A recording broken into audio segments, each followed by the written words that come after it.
Hello friends, welcome to Gayatri Guides. तर चला आपण पाठ्यक्रम S8 जो आहे सामाजिक शास्त्र अध्ययन अध्यापन शास्त्राचा भाग 1 त्याचा सेकंड पॉईंट किंवा सेकंड चॅप्टर बघणार आहोत, ज्याचं नाव आहे इतिहास व नागरिक शास्त्राचे अध्यापन व नियोजन. 10 मार्क्सचा चॅप्टर आहे. चॅप्टर खूप वास्ट आहे आणि वेटेज पण आहे, त्यामुळे आपण पॉईंट बाय पॉईंट बघूया, इम्पॉर्टंट क्वेश्चन बघूया. तर पहिलं आहे इतिहास व नागरिक शास्त्राच्या विविध संरचना. तर मागील पहिल्या चॅप्टरमध्ये आपण बघितलं की इतिहास आणि नागरिकशास्त्राच्या विविध डेफिनेशन्स आपण बघितला. तर आता संरचना म्हणजे नेमकं काय की ते आपण बघणार आहोत. आपल्याला माहिती आहे की संरचनाचा आपल्याला हे विषय संरचना F7चा जो पेपर झाला आपला गणित अध्ययन अध्यापन शास्त्र, त्याच्यामध्ये विषय संरचना म्हणजे काय ते सांगून त्याचे फायदे लिहायला विचारलं गेलं होतं. ठीक, तर बघूया. अभ्यासक्रमातील अनेक विषयांतून ज्ञान दिलं जात असलं तरी हे एक संज्ञ आहे. ज्ञानाचे जे काही वैशिष्ट्य आहे त्यांच्या विविध शाखा आहे. मग शिक्षकाला आपले जे काही शाखा आहे, विविध विषयातील शाखा उपशाखा यांची माहिती असणं गरजेचं आहे. म्हणजे शिक्षकांना कोणतीही गोष्ट शिकवायची असेल तर त्या गोष्टीबद्दल त्याला आधी त्याची माहिती असणं गरजेचं असायला हवं. जेरोम ब्रुनर यांच्या मते बौद्धिक संरचनेचा विचार करता कोणत्याही विषयाचे ज्ञान देताना ते क्रमश व व्यक्तिगत मांडणी करून दिले तर विद्यार्थ्यांना लक्षात येणं किंवा ठेवणं सुलभ असेल. मात्र क्रमशः मांडणीसाठी शिक्षकांना आपल्या विषयाची संरचना ज्ञात असणं गरजेचं आहे.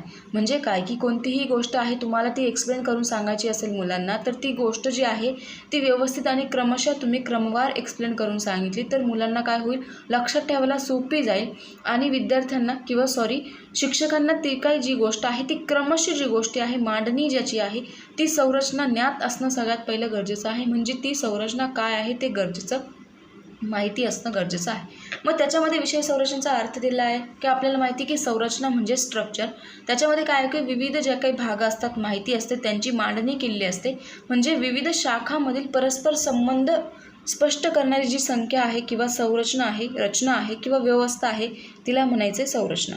मग त्याच्या 3-4 डेफिनेशन्स त्यांनी दिलेलं आहे की आपल्याला माहिती संरचनेची डेफिनेशन काय आहे की विविध घटक, उपघटक, शाखा, उपशाखा ज्या आहे त्यांचा जे काय आहे सुयोग्य अशी मांडणी म्हणजे काय आहे संरचना आहे. म्हणजे एखाद्या दृष्टिक्षेपात त्या विषयाच्या संपूर्ण रचनेची कल्पना येत असेल तर त्या मांडणीला काय म्हणायचं, विषय संरचना किंवा संरचना म्हणायचे. अशा प्रकारे थोडक्यात म्हणजे काय की या काय व्याख्या आहे त्यांचा अभ्यास करताना एखाद्या विषयातील ज्ञान, आशय, त्या विषयाच्या शाखा उपशाखा व परस्पर संबंध सहजपणे व्हावा म्हणून त्यातून केलेली जी काय आहे सुव्यवस्थित वर्गीकरणात्मक मांडणी म्हणजे काय आहे त्या विषयाची संरचना म्हणता येईल. पुढे आहे त्याची वैशिष्ट्य. मग त्याची वैशिष्ट्य काय आहे, प्रत्येक विषयाची स्वतंत्र अशी संरचना असते. म्हणजे सपोज गणित असेल तर त्यामध्ये सूत्र असतात, घटक उपघटक असतात. म्हणजे काय की प्रत्येक विषयाची विशिष्ट अशी संरचना असते आणि ती वेगवेगळी असते. संरचना परिवर्तनशील व लवचिक असते. तसेच संघटनेत नवीन ज्ञान समाविष्ट करता येते.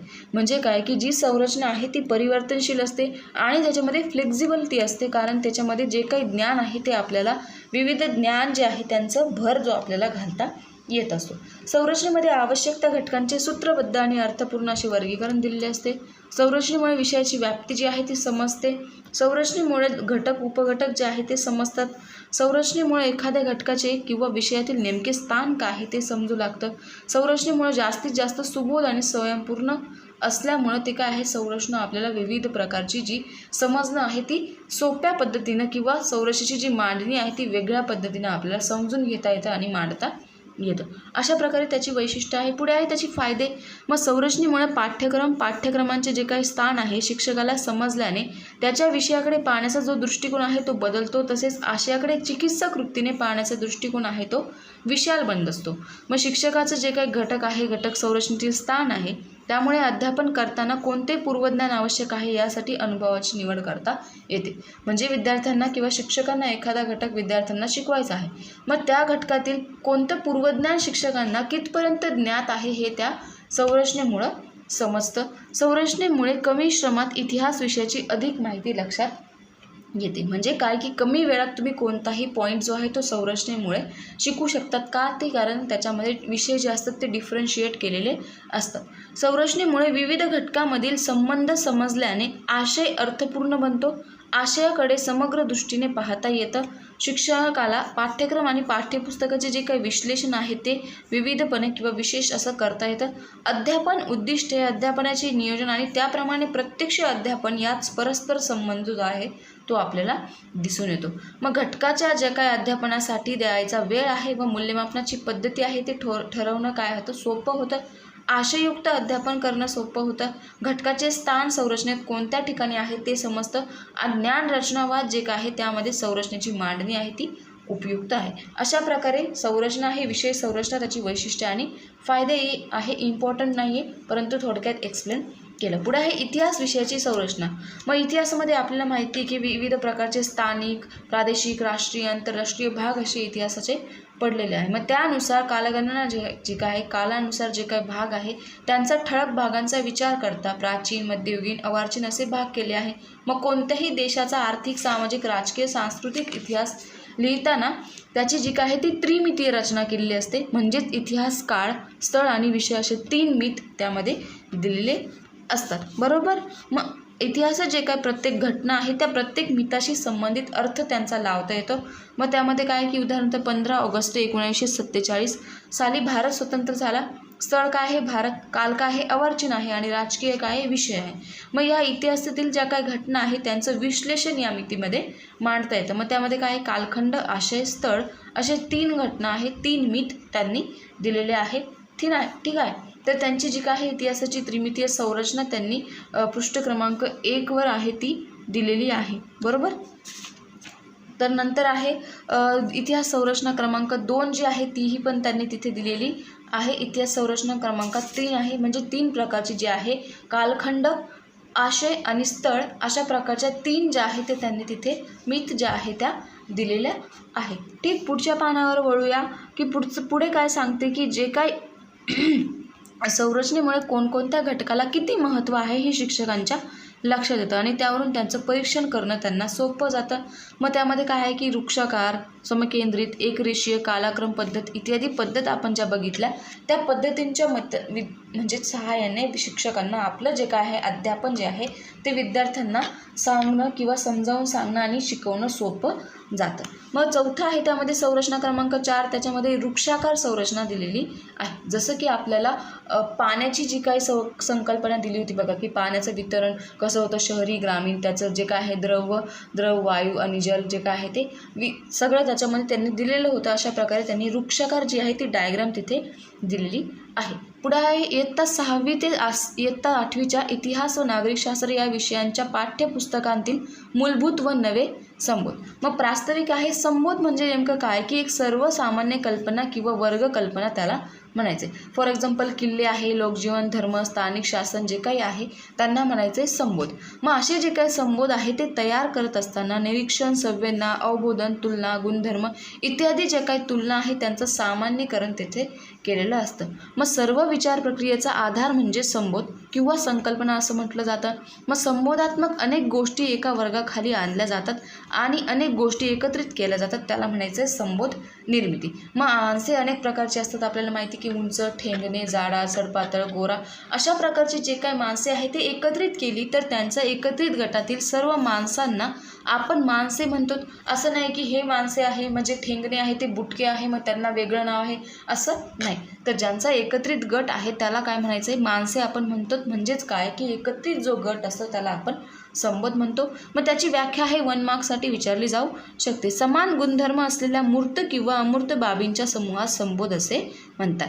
म्हणजे जे काय आहे समान गुणधर्म आहे एखाद्या गोष्टीचा त्यांच्या मूर्त आणि अमूर्त बाबीला संबोध असं म्हणतात. फॉर एक्झाम्पल भाज्या आहे मग ते वेगवेगळे आहे, बटाटे आहे, कांदे आहे, पालेभाज्या आहे, मेथी आहे, शेपू आहे इत्यादी आहे. परंतु त्यांचा जो गुणधर्म आहे म्हणजे ते आपण खाणार आहोत म्हणजे जो गुणधर्म आहे तो सेम आहे. बरोबर. मग त्यांना काय म्हणायचं आहे आपण संबोध असं म्हणणार.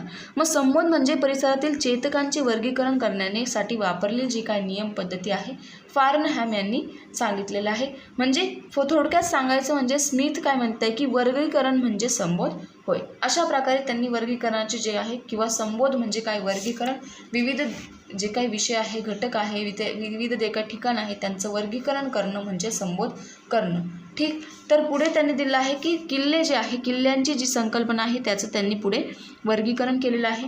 मग संकल्पना काय आहे, मग त्यामध्ये काय आहे, डोंगरी किल्ले आहे, जलदुर्ग आहे, भुईकोट आहे. मग त्याच्यामध्ये परत त्यांनी दिले आहे की डोंगरी किल्ले कोणते कोणते आहे, प्रतापगड, रायगड. जलदुर्ग कोणते आहे, सिंधुदुर्ग आहे, पद्मदुर्ग आहे. भुईकोट म्हणजे कोणते आहे की पंताचा कोट इत्यादी प्रकारचे त्यांनी संबोध आणि संज्ञा दिलेल्या आहे.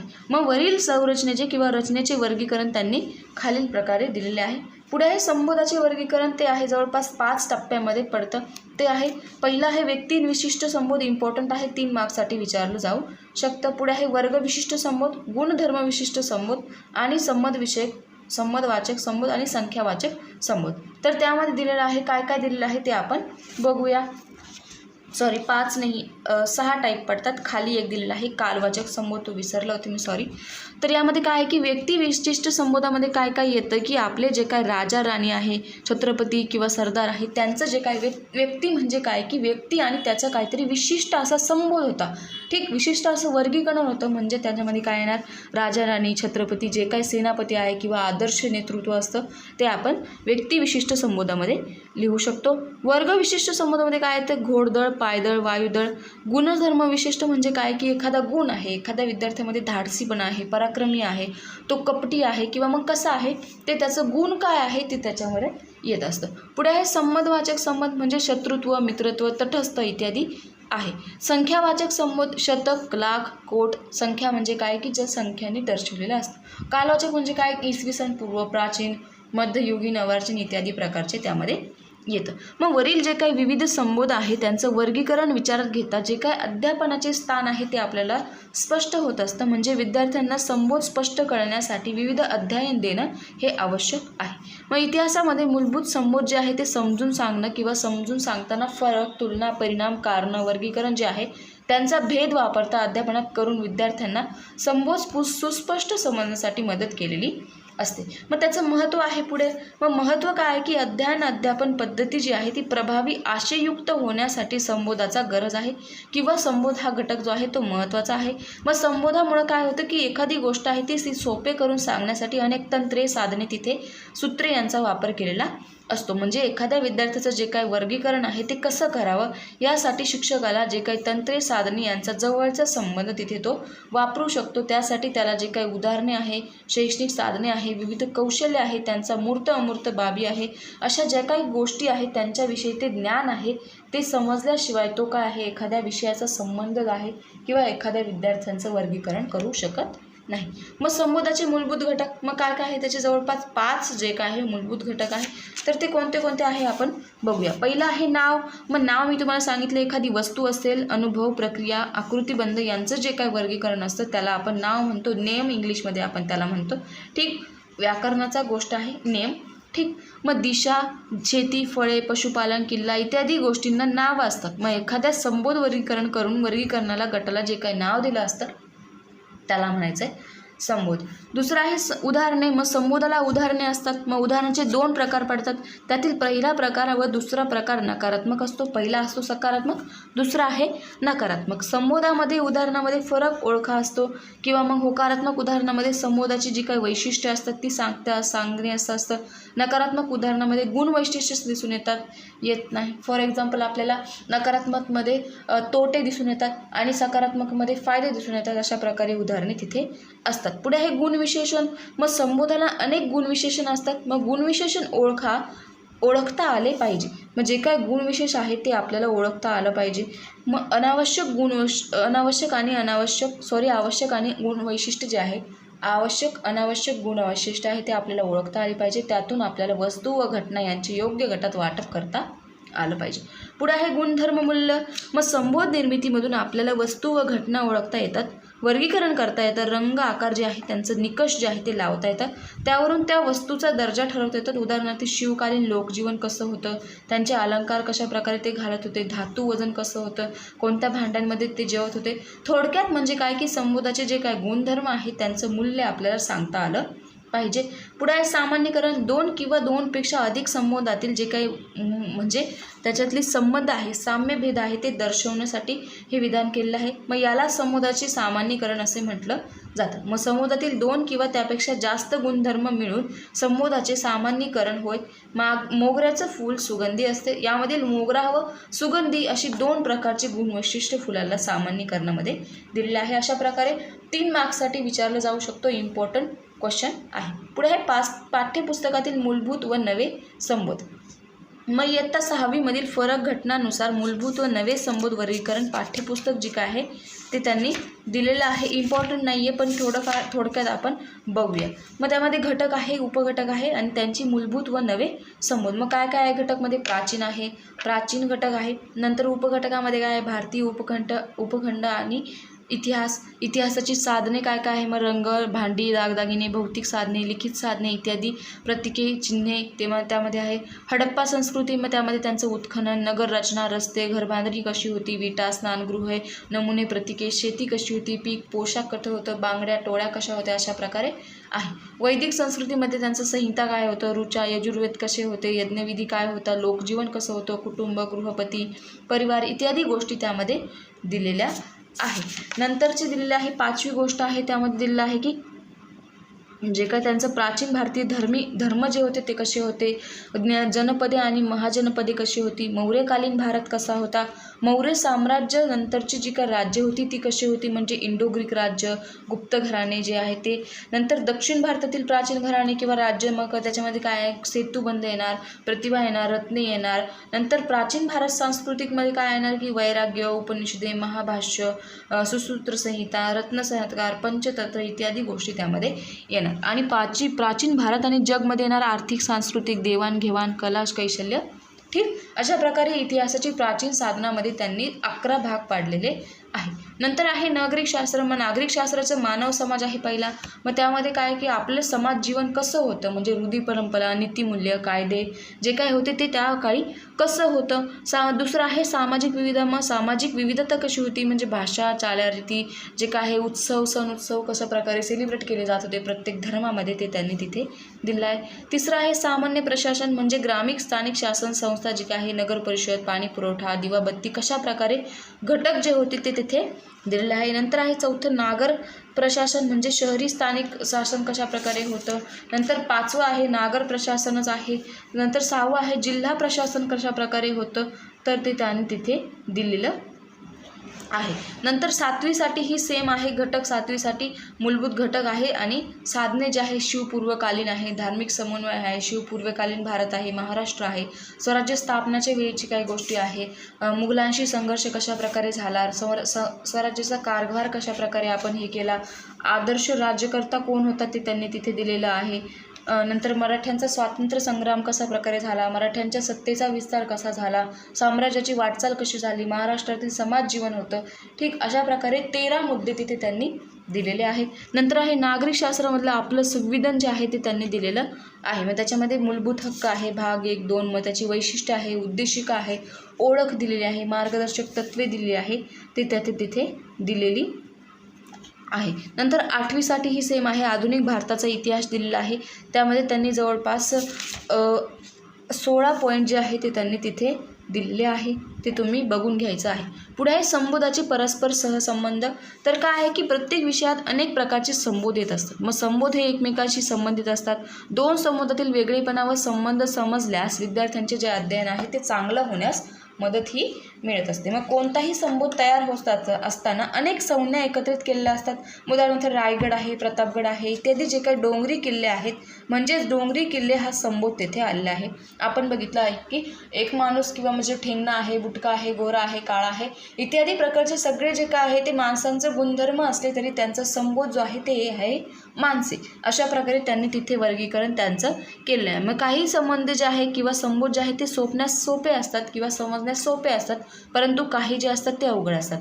म्हणजे ज्या संबोधाचे गुणधर्म उच्च दर्जाचे असतात ते समजण्यास कठीण असतात. फॉर एक्झाम्पल श्रेणीबद्ध, सार्वभौम, निश्चितीकरण किंवा दिव्यांग इत्यादी, फुले, फळे, वनस्पती इत्यादी जे काय आहे ते समजणं आपल्याला सोपं जातं. फॉर एक्झाम्पल आपल्याला फुलांचं वर्गीकरण करायचं आहे, फळांचं वर्गीकरण करायचं आहे, तर ते आपण इझिली करू शकतो. पण आपल्याला सपोज एखाद्या फॉर एक्झाम्पल तुम्हाला कुमारावस्था आहे, किशोरावस्था आहे किंवा इतिहासातील जे काही गोष्टी आहे, किल्ले आहेत, त्यांचं वर्गीकरण करणं थोडं अवघड जातं. अशा प्रकारे दोन त्यांची जे असतात ते गुणधर्म पडत असतात. मग काही समुदायांचे गुणवैशिष्ट्य हे एकच असून त्यांचं वेगळे पण असतं. फॉर एक्झाम्पल काय की जे काय बसण्याच्या ज्या काही खुर्च्या आहेत, स्टूल, पाट जे आहेत, त्यांचे 3 संबोध तिथे घेतले असतात. त्यांचे बोधाचे जे आवश्यक गुणधर्म असतात ते एकच दिसून येतात.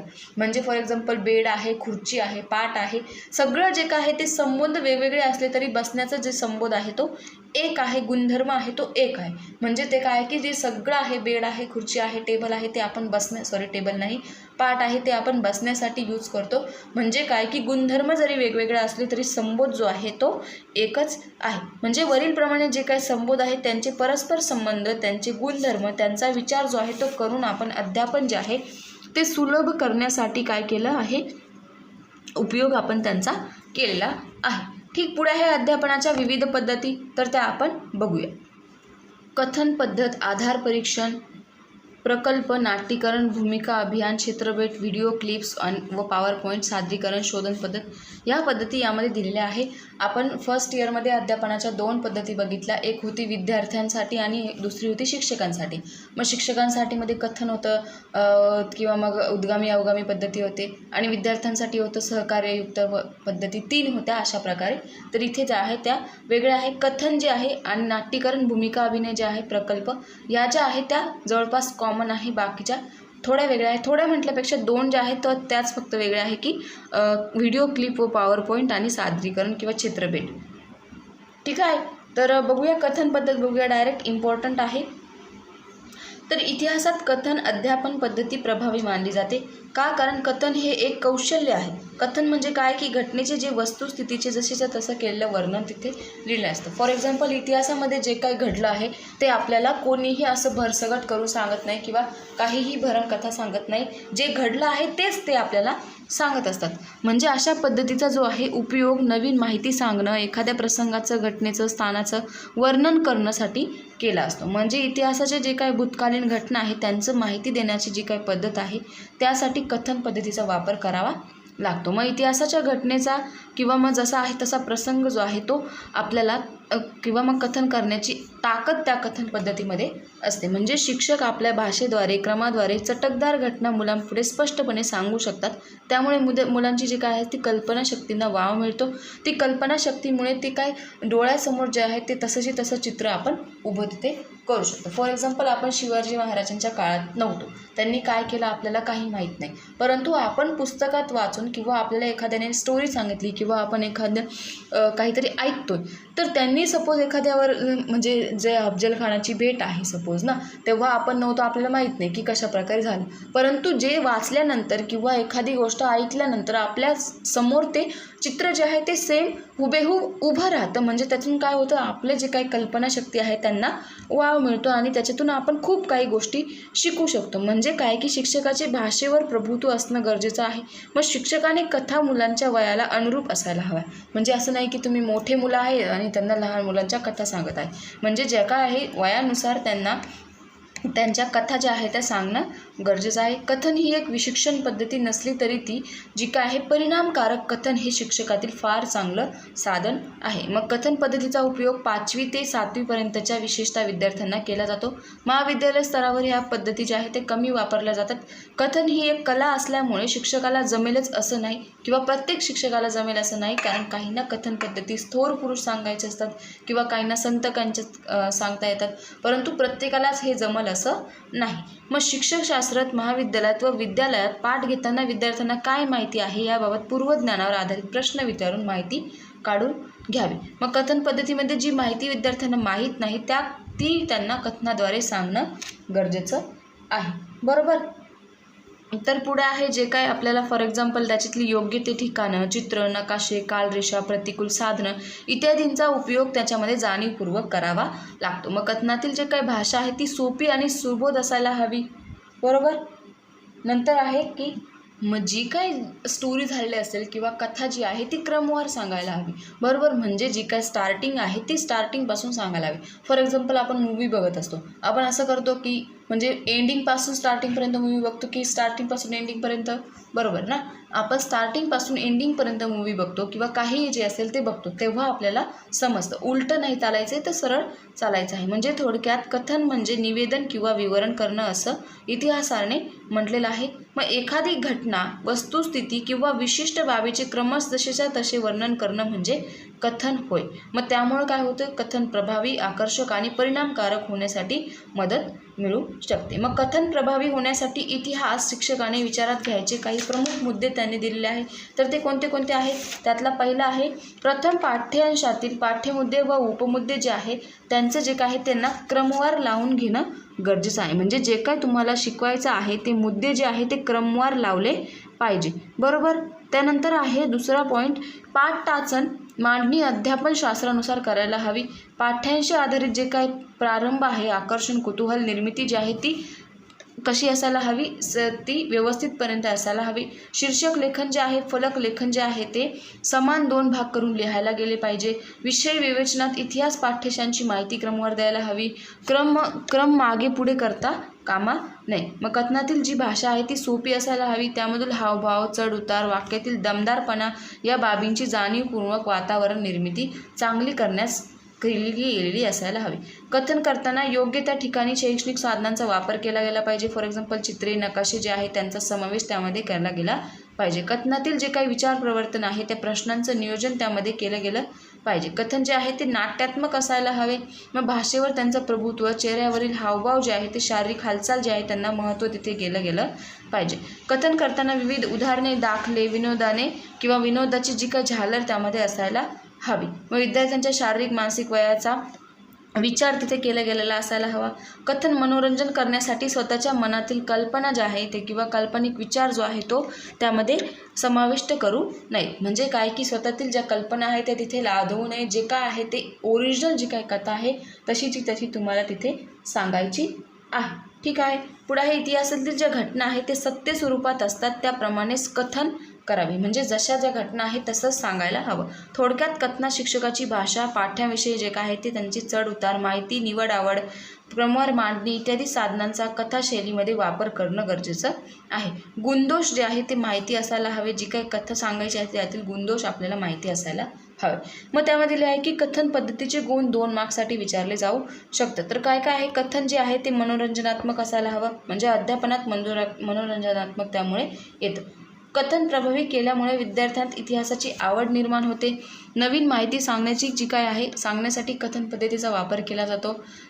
पाठ्यमुद्द्यांची माहिती जी असते क्रमवार देण्यासाठी शिक्षकाला सवय लागते. कथनाचा प्रभाव विद्यार्थ्यांवर चांगला होत असतो. या पद्धतीमुळे शिक्षक विद्यार्थी तर्कशुद्धता वाढीत लागते. मग या पद्धतीत उच्चार, स्पष्टता जी आहे त्यांचा उच्चार जो आहे त्यांना महत्त्व दिलेलं असतं. पुढे आहे मर्यादा. मग कोणत्या कोणत्या आहे, विद्यार्थी फक्त श्रवण करतात, गुंग असतात. बरोबर. म्हणजे जे काय आपण कथन पद्धतीत सांगत असतो तेव्हा विद्यार्थी फक्त ऐकण्यामध्ये गुंग असतात. शिक्षक केंद्रित अध्यापन पद्धती आहे. म्हणजे शिक्षक सांगणार आहे फक्त आणि फक्त शिक्षक सांगणार आहे, विद्यार्थी ऐकणार आहे. विद्यार्थ्यांना कृती करण्याची संधी नसते. म्हणजे फक्त शिक्षक सांगतात तेवढंच विद्यार्थ्यांनी ऐकायचं, तिथे कोणतीही कृती विद्यार्थ्यांना करता येत नाही. कथनात सांगण्यात येणारा जो काही वेग जास्त असल्यामुळे विद्यार्थ्यांना आकलन होण्यास कठीण असते. कथनात योग्य ओघ असेल तर अध्यापन कंटाळवाणे वाटते. प्रत्येक विषयाला व अध्यापनाला पद्धतीचा वापर करता येईल असं नाही. म्हणजे सोबत एखादी खूप अशी छान उत्स्फूर्त जी आहे आनंददायी कथा जर शिक्षक सांगत असतील तर विद्यार्थ्यांना ऐकायला छान वाटेल, कंटाळवाणं वाटणार नाही. परंतु तिथे जर शिक्षक एखादी बोरिंग जी स्टोरी सांगत असेल तर तिथे त्यांना ऐकायला बोर होईल. ठीक आहे. दुसरी आहे आधार पद्धत, सोर्स मेथड. तर इम्पॉर्टंट नाही आहे परंतु आपण थोडक्यात बघूया. मग आधार पद्धतीमध्ये काय होतं की जे काय पत्रव्यवहार आहे, कागदपत्रे आहे, दैनंदिन किंवा रोजनिशी शिलालेख असते त्यांचं जे काय आहे तिथे उतारे जे आहेत त्या इतिहासाच्या आधारे त्यांचं कशा प्रकारे माहिती सांगितलेली आहे ते त्यांनी इथे दिलेलं आहे. ठीक आहे. मग इतिहासाच्या शिक्षकाला त्या कागदपत्रांचे महत्त्व काय आहे, त्यांची विश्वासार्हता काय आहे, त्यांची चर्चा करावी लागते. यामुळे विद्यार्थ्यांचे तर्क, अनुमान व चिकित्सा या बाबीत वेगवेगळ्या प्रकारचं प्रशिक्षण आहे ते दिसून येतं. मग आधार साधने प्रत्येक विद्यार्थ्याला देता येतील असं नाही. म्हणजे काय की ज्या विद्यार्थ्यांना व्यवस्थितपणे ते ड्रॉइंग पेपर्स असतील किंवा मग फलकावर लिहिणं जमेल त्याच विद्यार्थ्यांना ते आधार साहित्य काय करता येईल, देता येईल. ठीक. मग त्यांनी पुढे आधाराचे प्रकार दिलेले आहे. मग ते कोणते कोणते आहे तर बघूया. मग इतिहास हा कल्पनेच्या आधारावर लिहिला जात नाही. म्हणजे जसं काही घडलेलं असेल तेच आपल्याला इतिहासामध्ये लिहावं लागतं. मग त्याचे 3 प्रकार पडतात. त्यामध्ये भौतिक साधने, लिखित साधने आणि मौखिक साधने असे 3 प्रकार त्यामध्ये लिहिलेले आहे किंवा पडलेले आहे. मग भूतकाळाच्या नेमके जे काय घडलेले असते किंवा याचा शोध घेण्यासाठी साधनामधून मिळणाऱ्या पुराव्यांच्या खरे खोटेपणाची कसून तपासणी केली जाते. मग या कसोटीला उतरलेल्या पुराव्यांच्या आधारे भूतकाळातील ज्या घटना आहे त्या क्रमवार जुळवून इतिहासाची मांडणी जी असते ती केली जाते. म्हणजे ही आहे शास्त्रीय पद्धत. मग त्यामध्ये आहे पहिली भौतिक पद्धत. मग भौतिक पद्धतीमध्ये काय येतात? किल्ले, ताम्रपट, स्मारके, शिलालेख, इमारती जे आहे ते त्याच्यामध्ये येत असतात. मौखिकमध्ये काय येतं की म्हणी, मिथके, अभंग, कथा, पोवाडे, लोकगीते, गाथा जे आहे ते मौखिक पद्धतीत येत असतात. लिखित पद्धतीत काय येत आहे? वंशावळी, पत्रव्यवहार, शकावली, कागदपत्रे, न्याय, निवाडे इत्यादी जे आहे ते लिखित साधनांमध्ये येत असतं. मग मागील तक्त्यानुसार म्हणजे जो काय आपण तक्ता बघितला त्याच्या आखणीनुसार 2 जे आहे त्या आधारांची माहिती इथं घेणं आवश्यक आहे.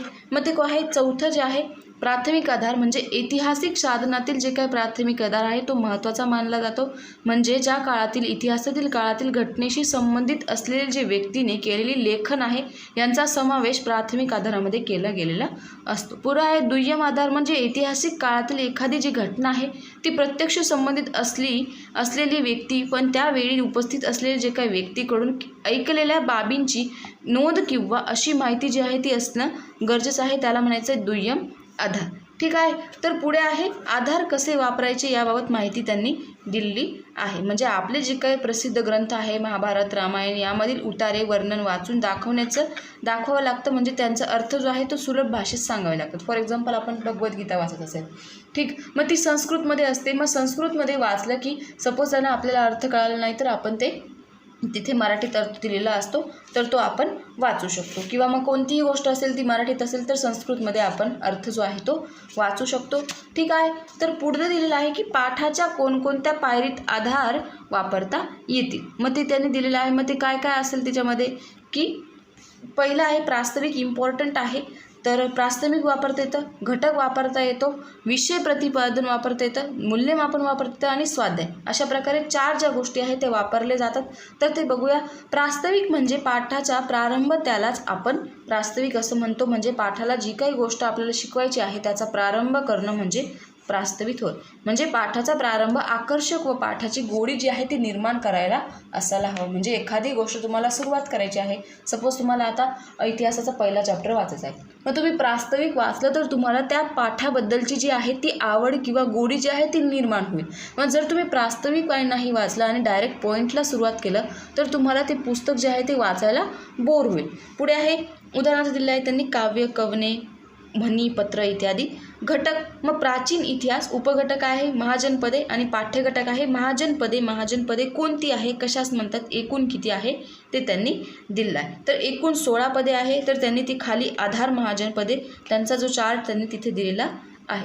पुढे आहे विषय प्रतिपादन म्हणजे या पाठाच्या पायरीमध्ये आधार दाखवण्यासाठी अनेक ठिकाणी त्यांची जी काय आहे ती संधी आपल्याला दिलेली असते.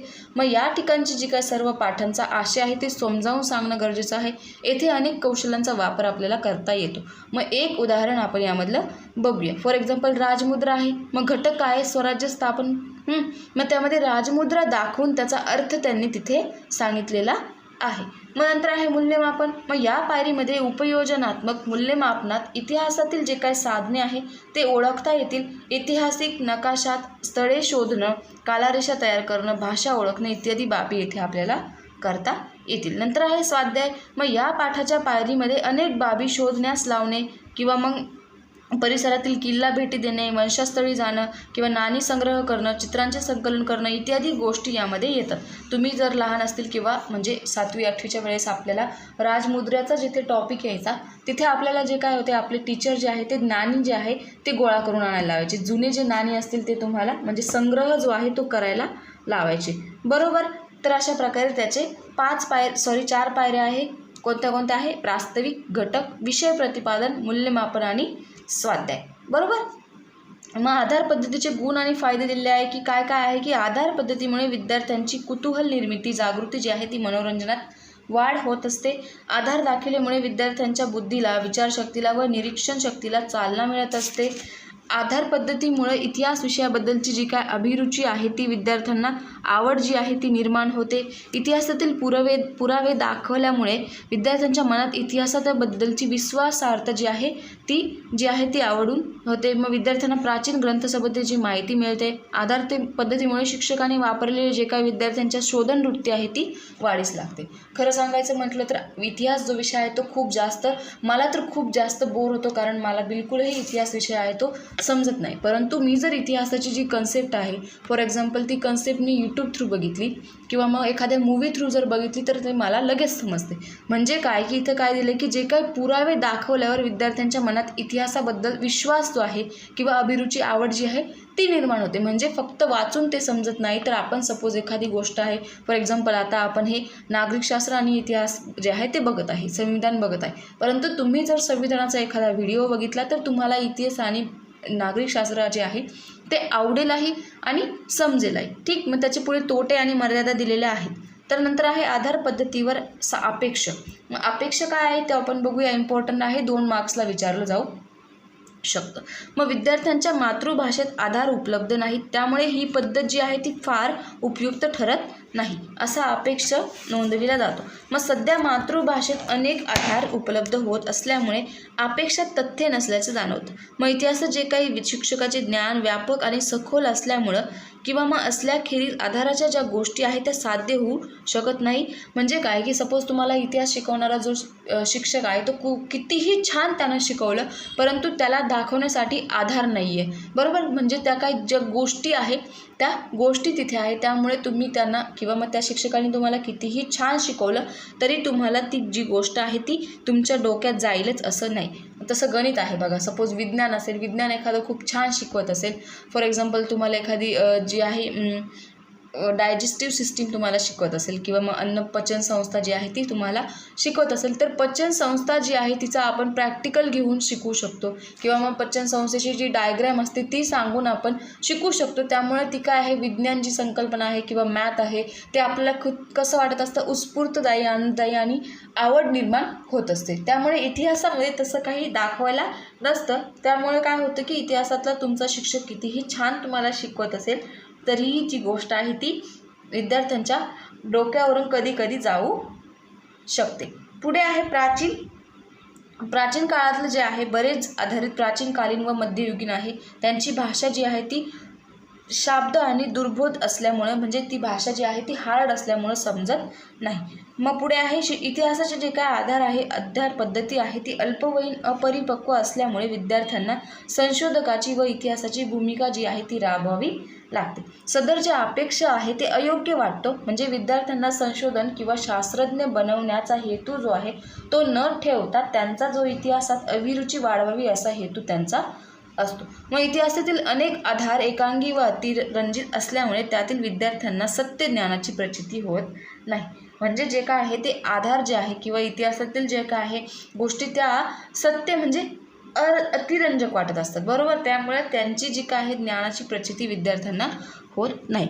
तिसरी आहे प्रकल्प पद्धत, प्रोजेक्ट मेथड. मग या प्रकल्प पद्धती ही आपल्याला माहिती की जॉन डुईनी प्रकल्प पद्धतीचा वापरास सुरुवात केलेली होती. मग विचारापेक्षा कृतीला महत्त्व देणं हे त्यानं ठरवलेलं आहे किंवा मग कृतीला जास्त महत्त्व आहे असं तो म्हणतो. मग जे कृती करताना जो प्रत्यक्ष अनुभव येतो तो चिरकाल स्मरणात राहतो. फॉर एक्झाम्पल आपण एखादं प्रॅक्टिकल करत असेल बघा, तर ते प्रॅक्टिकल करत असताना आपल्याला ते प्रॅक्टिकल कसं केलं, प्रोसिजर पूर्ण आपल्या कायम लक्षात राहते. म्हणजे काय की जे प्रत्यक्ष ज्ञान आहे त्याच्यावर त्यानं भर दिला आहे. मग प्रकल्प पद्धती जी आहे ती विद्यार्थी केंद्रित मानलेली असते. मग त्याला आधुनिक अध्यापन पद्धतीसुद्धा म्हटलं जातं. मग प्रकल्प पद्धतीत समस्यांची निश्चिती करणं, समस्या विश्लेषण करणं, संबंधित साहित्य गोळा करणं इत्यादी जे काय हे शिक्षकांच्या मार्गदर्शनाखाली करावी लागतात. म्हणजे प्रकल्प अनेक प्रकारचे असू शकतात, त्यामुळे सर्व शिक्षकांची मदत घ्यावी लागते. उदाहरणार्थ खडकांचे नमुने गोळा करायचे आहे. मग शाळेच्या आवारात सिमेंट, वाळू, विटा इत्यादींपासून उठावाचे जे काही नकाशे आहे ते तयार करण्यापर्यंत जे काही गोष्टी आहेत त्या हाती घेणं म्हणजे काय, प्रकल्प तयार करणं. मग जॉन डुई यांचे शिष्य किलपॅट्रिक हे प्रकल्प पद्धतीचे जनक मानले जातात. ज्ञानापेक्षा कृतीला महत्त्व आहे हे त्यांनी सांगितलेलं आहे. मग अनुभवाशिवाय खरे ज्ञान मिळत नाही असंही ते म्हणतात. थोडक्यात म्हणजे काय की प्रकल्प म्हणजे योजना, आराखड्या, समस्या सोडवण्यासाठी शास्त्रीय पद्धतीने केलेले जे काही प्रयत्न आहे ते होय. म्हणजे प्रकल्प हे व्यक्तिगत व गटावर घेत जातात. म्हणजे फॉर एक्झाम्पल काही प्रकल्प जे असतात ते व्यक्तिगत केलेले असतात. जसं की एखादी मातीची गोष्ट किंवा मग मातीच्यापासून तुम्ही एखादी नाणी तयार करून आणा, हे काय आहे ते व्यक्तिगत प्रकल्प आहे. पण तुम्हाला जर सांगितलं की एखादा जो प्रोजेक्ट आहे फॉर एक्झाम्पल किल्ल्यांची माहिती गोळा करा, मग हा जो काही प्रकल्प आहे तो 2-3 विद्यार्थ्यांनी मिळून केला जातो. मग त्याच्या व्याख्या दिली आहे. पहिली आहे प्रकल्प म्हणजे मनापासून सामाजिक वातावरणात केलेली हेतुपूर्व क्रिया होय किंवा प्रक्रिया होय. बरोबर आहे. म्हणजे प्रकल्प म्हणजे काय की एखादी जी मनापासून गोष्ट आहे ती आपण करतो, परंतु तू कशी करतो? सामाजिक वातावरणामध्ये करतो. मग project is a whole hearted purposeful activity proceeding in a social environment, Kilpatrick's यांनी म्हटलेलं आहे. पुढे आहे समस्या प्रधान कृतीची नैसर्गिक वातावरणात पूर्तता म्हणजे काय? प्रकल्प हे स्टीव्हन्सन यांनी म्हटलेलं आहे. मग प्रकल्पाच्या पद्धती कोणत्या कोणत्या? 2 पद्धती आहे. परिसरानुसार प्रकल्प आणि विद्यार्थ्यांच्या वयोगटानुसार प्रकल्प. मग परिसरानुसार मग प्रकल्पात काय येतं की पाठ्यक्रम सर्वत्र सारखा असला तरी प्रकल्प किंवा मग प्रत्येक ठिकाणचा परिसर जो आहे तो मात्र वेगवेगळा असतो. मग परिसरात ज्या वस्तू उपलब्ध आहेत त्या वस्तू उपलब्ध करता येतील अशा प्रकल्पाची निवड त्यांना करणं गरजेचं आहे. म्हणजे एखादा प्रकल्प शिक्षकांनी विद्यार्थ्यांना दिला आहे, मग तो परिसरामध्ये असलेला असायला हवा. म्हणजे परिसरामध्ये ज्या गोष्टी आहेत त्या आपल्याला उपलब्ध होतील असा असायला हवा. दुसरा आहे विद्यार्थ्यांच्या वयोगटानुसार. मग विद्यार्थ्यांच्या वयोगटानुसार प्रकल्प निवडावेत. प्रकल्प निवडताना बौद्धिक व निरीक्षण क्षमतेवर निवडावेत. प्रकल्प सक्ती न करता विद्यार्थ्यांच्या आवडीनुसार ते द्यायला हवे. म्हणजे विद्यार्थ्यांची आवड निवड जी आहे ती त्यांना म्हणजे त्यांच्यामध्ये जोपवू शकते. म्हणजे काय की जो काय प्रकल्प निवडायचा आहे तो विद्यार्थ्यांच्या आवडीनिवडीनुसार असायला हवा. ठीक आहे. तर पुढे आहे प्रकल्पांचे प्रकार त्यांनी दिलेले आहे. ते जवळपास 4 प्रकार पडतात. तर कोणते कोणते आहे? निर्मिती प्रधान, कौशल्य प्रधान, आस्वाद प्रधान आणि समस्या निराकरण प्रकल्प. इम्पॉर्टंट आहे, विचारलं जाऊ शकतं 2 मार्क्ससाठी की प्रकल्पांचे प्रकार कोणते कोणते. मग निर्मिती प्रधानमध्ये काय काय येतं? विद्यार्थ्यांची माहितीचे जे काही साहित्य असतं, प्रतिकृती, चित्रे इत्यादी जे काय असणं ते तयार करणं. म्हणजे फॉर एक्झाम्पल अश्मयुगातील मानवांचे हत्यारे जे आहे, हडप्पाकालीन संस्कृती आहे त्यांची माहिती गोळा करणं. दुसरं आहे कौशल्य प्रदान म्हणजे ऐतिहासिक शब्दकोडी, नकाशाच्या टेन्सिल्स, आराखडे जे आहे ते तयार करणं. आस्वाद प्रदान थोर व्यक्ती असते किंवा जयंत्या किंवा मग त्यांच्या जयंत्या आहे ते सादर करणं. समस्या निराकरण म्हणजे काय की एखादी समस्या सोडवण्यासाठी स्वतः कृती करून त्यांचे जे काय उत्तर आहे ते शोधण्याच्या पद्धतीला समस्या निराकरण पद्धत असं म्हणतात. बरोबर. पुढे आहे प्रकल्प पद्धतीचे टप्पे. तर किती आहे ते? जवळपास 4 टप्पे आहेत. समस्येची निवड करणं म्हणजे जी काय समस्या तुम्हाला सोडवायची आहे, फॉर एक्झाम्पल तुम्हाला वस्तूंचे प्रदर्शन बनवायचे आहे, जयंती सादर करायची आहे, मग ती कशा प्रकारे तुम्हाला त्यांची जी आहे ती सादर करता येईल, कशा प्रकारे तुम्ही समस्या किंवा वस्तूंचे प्रदर्शन लावता येईल, ती समस्या तुम्हाला आधी सोडवता आली पाहिजे. तुम्ही कशा प्रकारे करशाल हे तुमचं जे आन्सर आहे ते व्यवस्थित असायला हवं. दुसरं आहे प्रकल्पाचे प्रत्यक्ष नियोजन म्हणजे तुम्हाला जो काही प्रकल्प करायचा आहे त्याचं वेळापत्रक, साधन सामग्री, वेळापत्रकानुसार कार्यवाही करणं, गटप्रमुख कोण आहे, गट तयार करणं इत्यादी गोष्टी त्या नियोजनात करायला गेल्या पाहिजे. पुढे आहे प्रकल्पाची प्रत्यक्ष कारवाई म्हणजे प्रकल्पाचा प्रत्यक्ष कारवाई म्हणजे हा महत्त्वाचा टप्पा आहे. कारण काय होतं की या प्रकल्पाच्या प्रत्यक्ष कारवाईमध्ये ते प्रत्यक्ष जे काही प्रकल्प आहे ते आपल्याला सादर करायला लागतात. मग त्यामध्ये येणाऱ्या ज्या काही अडचणी आहे, त्यांचे प्रश्नांचे जे काही सहसंबंध आहे ते जोडून कृती तयार करणं इत्यादी जे काय आहे ते त्यामध्ये दिलेलं असतं. पुढे आहे प्रकल्पाचे मूल्यमापन. मग विद्यार्थ्यांनी गटवार व व्यक्तिगत घेतलेला जो काही प्रकल्प आहे तो पूर्ण केल्यानंतर त्या प्रकल्पाच्या यशस्वीतेचे मूल्यमापन करणं गरजेचं आहे. म्हणजे आपण फॉर एक्झाम्पल एखादा प्रकल्प केला आहे, तक्त्यांचा किंवा आलेखांचा, फोटोंचा, आकृती काय असेल ते त्यांचा आपण निष्कर्ष काढलेले आहे किंवा मग मांडणी व्यवस्थित केलेली आहे, ते सगळं आपण केलेलं आहे. त्याचा निष्कर्षापर्यंत आपण पोहोचलो म्हणजे रिझल्टपर्यंत आपण पोहोचलो, परंतु आपण मूल्यमापनच केलं नाही की कशा प्रकारे आपलं प्रकल्प जो आहे तो कशा प्रकारे पार पडला हे काय आहे त्यामध्ये गरजेचं आहे. थोडक्यात काय की विद्यार्थ्यांनी केलेली जी काही प्रकल्पाची व्यावहारिकता किती आहे हे विद्यार्थी शिक्षक अजमावतील. प्रकल्प निवडण्यासाठी लागणारी जी मेहनत आहे, केलेले कार्य आहे ते प्रकल्प विद्यार्थ्यांकडून तयार करून घ्यावेत आणि ते कशा प्रकारे तयार झाले हे त्यामध्ये गरजेचं आहे. त्याचं मूल्यमापन करणं त्यामध्ये गरजेचं आहे. बरोबर. ठीक, तर पुढे आहे प्रकल्प पद्धतीची वैशिष्ट्ये, इम्पॉर्टंट आहे.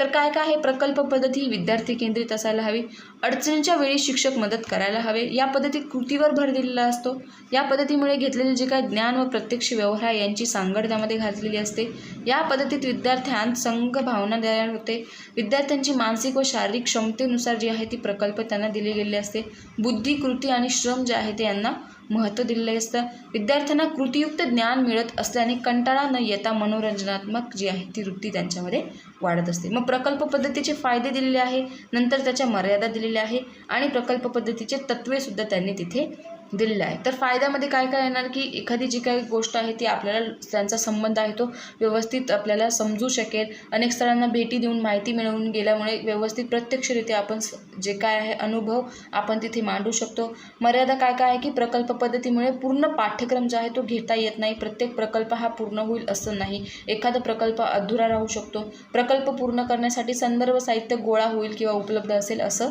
ही नाही. तत्व काय काय की स्वयंशिक्षण हे सत्य आहे असं ते म्हटलं आहे, कृतीवर आधारित असल्यामुळे तिथे सत्य स्वरूपात मिळालेलं असतं, विद्यार्थ्यांची मने जी आहे ते उत्सुक असतील असं ज्ञान प्राप्ती तिथे त्यांना होत असते. पुढे आहे नाट्यकरण पद्धत. मग प्रास्ताविक काय काय आहे?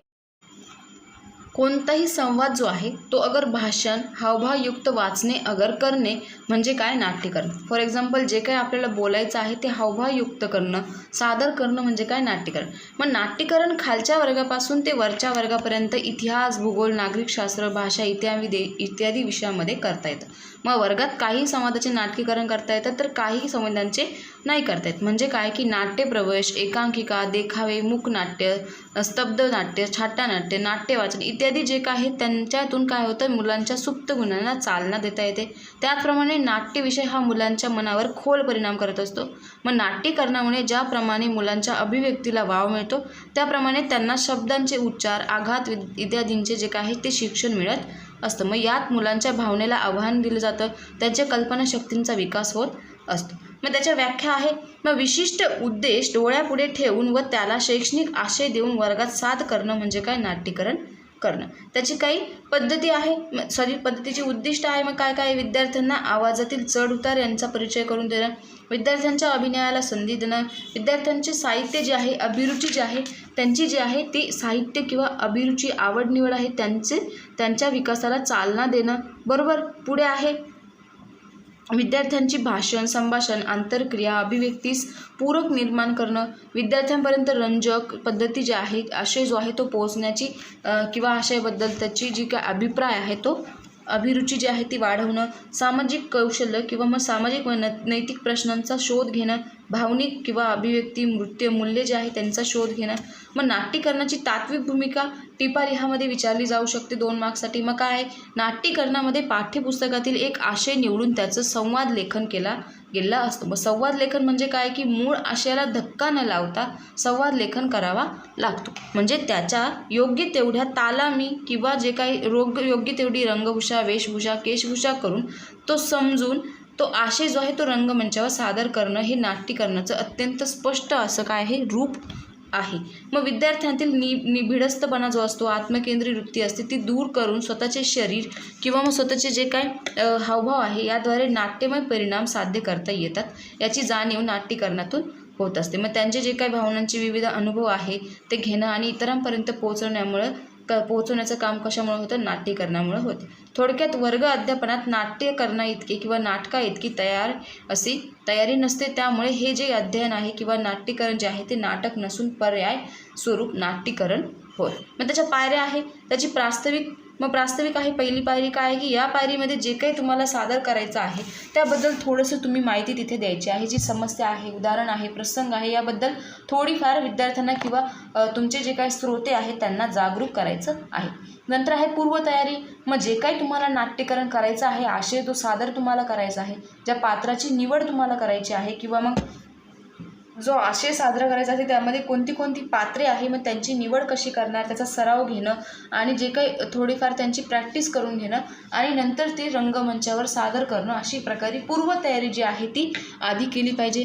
नंतर आहे सादरीकरण. जेव्हा आपण रंगमंचावर प्रत्यक्ष जेव्हा सादरीकरण करत असतो तेवढाच जेव्हा जो काही सराव असतो तो जेवढा चांगला असतो तेवढे सादरीकरण असे ते आपल्याकडून घेतलं गेलं पाहिजे. म्हणजे सादरीकरणात जे काय आपला हावभाव आहे, वास्तवता किंवा मग वैशिष्ट्य आहे, दर्शन, संवाद, अभिनय इत्यादी ज्या काही गोष्टी आहेत त्या व्यवस्थितपणे लावता गेल्या पाहिजे. माईक, लाईटिंग या भौतिक गोष्टींकडे सुद्धा लक्ष त्यामध्ये द्यायला गेलं पाहिजे. पुढे आहे चर्चा. मग सादरीकरण संपल्यानंतर जे काही बघणारे ऑडियन्स असतील किंवा मग आपले जे काही नंबर्स वगैरे काढणारे टीचर्स असतील त्यांच्याकडून चर्चा करणं गरजेचं आहे की त्यांना आपलं जे काही परफॉर्मन्स आहे ते कसे झाले किंवा कसे वाटलं हे ते चर्चेमध्ये सहभागी करणं गरजेचं आहे. पुढे आहे समारोप. मग समारोप करताना पाठातील जे काही शेवटच्या पायरीमध्ये नाट्यकरण जो असतो त्यांचा दैनंदिन जीवनाशी जो संबंध आहे तो त्यामध्ये केला गेला पाहिजे. म्हणजे जे काय मिळालेले ज्ञानाचे खरे जे अर्थ आहे त्यांचं उपयोजन तिथे केलं गेलं पाहिजे. मग सर्वात शेवटी एखादं जे काही निरीक्षणात्मक किंवा निष्कर्षणात्मक विधान जे आहे ते त्यामध्ये करावं लागतं. मग तिथे आहे पुढे दिलं आहे नाट्यकरण अध्यापनासाठी योग्य आशय निवड. मग त्यामध्ये 6वीसाठी दिलेलं आहे वर्धमान महावीर, गौतम बुद्ध, सम्राट अशोक इत्यादी. 7वीसाठी तुम्ही संतांची कामगिरी घेऊ शकतात, अग्रा भेट व सटुका, राजे संभाजी, महाराणी ताराबाई इत्यादी. 8वीसाठी तुम्ही 1857चा उठाव घेऊ शकतात, सुभाषचंद्र बोस, छत्रपती शाहू महाराज इत्यादींचे जे काय आहे ते पाठ्य घटक ते तुम्ही नाट्यकरणासाठी घेऊ शकतात. ठीक आहे. तर पुढे आहे नाट्यकरण पद्धतीचे फायदे. मग ते कोणते कोणते आहे? पहिला आहे विद्यार्थी व शिक्षक यांच्यात अधिक जवळची निर्माण होत असते. म्हणजे विद्यार्थी आणि शिक्षक नाट्यकरणामुळे काय होतं, क्लोज येतात. जे काही चिकित्सक दृष्टीने पाहण्याची वृत्ती आहे ती शिक्षकांची होत असते. आशयाचे जे काही नाट्यात रूपांतर केल्यामुळे विद्यार्थ्यांना आणि शिक्षकांना आनंद मिळतो. नाट्यकरणामुळे विद्यार्थ्यांचे अवधान केंद्रित केले जाते किंवा चांगले होते. शिक्षकांना अभिव्यक्त होण्याची संधी मिळतात. या अध्ययन पद्धतीमध्ये सर्व विद्यार्थी जे काही ते सहभागी घेऊ शकतात. विद्यार्थ्यांच्या क्षमतेनुसार संधी मिळत असते. विचार, भावना व कृती जी आहे त्यांची सांगड यामध्ये घातलेली असते. विद्यार्थ्यांना अभिनेता, श्रोता, कलावंत होण्याची संधी याच्यामधून प्राप्त होते. मर्यादा काय काय आहे? नाट्यकरण पद्धतीने सर्व पाठ्यक्रम घेता येत नाही. म्हणजे फॉर एक्झाम्पल तुम्ही तिथे सायन्स आहे, मॅथ आहे ते तिथे सेलिब्रेट करू शकत नाही. विद्यार्थ्याने आपली भूमिका मनपूर्वक न केल्यास बाकीच्या नाट्यकरणामध्ये त्याचा परिणाम होत असतो. प्रत्येक शिक्षकाला नाट्यकरण तंत्र अवगत असेल असं नाही. नाट्यकरणासाठी वेळ, श्रम आणि पैसा याबाबत जास्त कालावधी जो आहे तो लागत असतो. पुढे आहे भूमिका अभिनय, रोल प्लेइंग मेथड. मग काय काय आहे? पूर्वतयारी किंवा पूर्वनियोजनातून व लिखित संवादाच्या अभावी केलेले गेलेले जे काही आविष्कार असतात, नाट्यविष्कार असतात, म्हणजे त्याला म्हणायचे भूमिका अभिनय. बरोबर. म्हणजे विशिष्ट प्रसंगातून व्यक्ती कशी वागते याची अभिव्यक्ती म्हणजे भूमिका अभिनय होय. भूमिका अभिनय ही आंतरक्रियात्मक अध्यापन पद्धती आहे. म्हणजे दैनंदिन जीवनात जगत असताना जे काय अनेक भूमिका आपण निभावत असतो. मग त्या भूमिका म्हणजे काय की व्यक्तीच्या अंगवळणी पडलेले वागण्याची पद्धत होय. मग इत्यादी जे काय भूमिका आहे त्या व्यक्ती इतरांच्या भूमिका सादर करत असतो. भूमिका पालनात पात्राचा भावना, विचार, मते जे आहे त्यांचं जाणून घेणं गरजेचं असतं. मग त्याची महत्त्व काय काय आहे की भूमिका पालनाचे जे काय महत्त्व आहे ते प्रथम समजून घेऊया. प्रत्येक व्यक्तीला दैनंदिन कामकाज करत असताना अनेक भूमिका पार पाडाव्या लागतात. मग समायोजन करत असताना त्याला अनेक वेळा यश येतं, अपयश येतं. मग अपयश मिळण्याचे एकमेव कारण तो स्वतः आत्मकेंद्रित भूमिकेत गेल्यामुळे असतो. म्हणजे तो दुसऱ्याच्या भावना, अडचणी ज्या आहेत ते जाणून घेत नसतो. यामुळे त्याला अपयश येत असतं. मग ते दोन व्यक्तीमधील जो काही गैरसमज असतो तो त्यामध्ये निर्माण होत असतो. म्हणजे काय की व्यक्तीमधील जे काही परस्पर संबंध आहे ते वाढीस लागण्यासाठी स्वतःचे विचार व वर्तन त्याला अनुरूप घडविणे हा अध्यापन पद्धतीचा मुख्य उद्देश आहे. फॉर एक्झाम्पल तुम्ही आता एकटे राहत आहे, ठीक. मग तुमच्या बिल्डिंगमध्ये तुम्ही एकटेच राहत आहे, पण शेजारी पाजारी तुमच्या कोणतरी राहायला आलं तर तुम्हाला थोडं डिस्टर्बन्स होतं. म्हणजे काय की तुमच्या मनामध्ये त्यांच्याविषयी गैरसमज आहे तो निर्माण होत असतो. मग तो गैरसमज केव्हा होईल? जेव्हा तुम्ही त्यांच्याशी व्यवस्थित बोलशाल, तेव्हा त्यांच्याशी व्यवस्थित क्लोज होशाल थोडेफार, तेव्हा तो गैरसमज आहे तेव्हा तुम्हाला ते माणसं जे आहे ते सहन होऊ शकतील. त्याची व्याख्या दिलेली आहे की भूमिका पालनमध्ये व्यक्ती इतरांच्या भूमिका सादर करते. एखाद्या दिलेले जे काही समस्यांचं वर्णन करते, विविध प्रकारच्या भूमिका साकारून संबंधित दिलेली जी काही समस्या आहे ती सादर करणे, यानंतर सादरीकरणावर जी चर्चा आहे ती करते, या बाबींचा भूमिका अभिनयामध्ये समावेश होत असतो.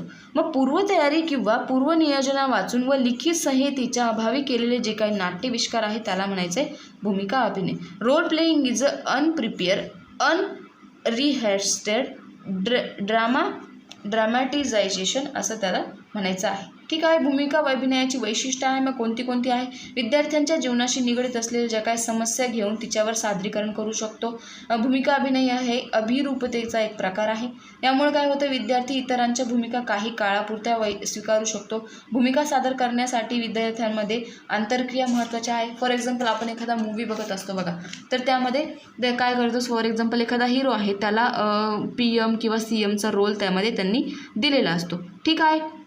मग अशा प्रकारे काय होतं की त्यांना विविध प्रकारच्या ज्या काही भूमिका आहे ते थोड्या वेळपर्यंत त्या सादरीकरण करू शकतात. त्यानंतर 5वा पॉईंट आहे भूमिका अभिनयामध्ये नियम, स्पर्धा, पूर्वतयारी या बाबी ज्या काही त्या गृहीत धरल्या जात नाही.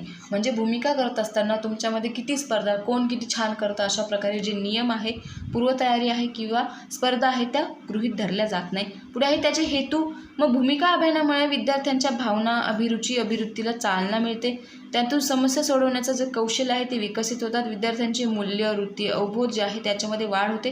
विद्यार्थ्यांचे विविध सामाजिक कौशल्यांचा विकास होतो. विद्यार्थ्यांना सर्व विषयांचा जो अभ्यास आहे ते करण्याची सवय लागते. मग त्यामध्ये आहे भूमिका अभिनय सादरीकरणाचे घटक आहे. मग ते कोणते कोणते आहे?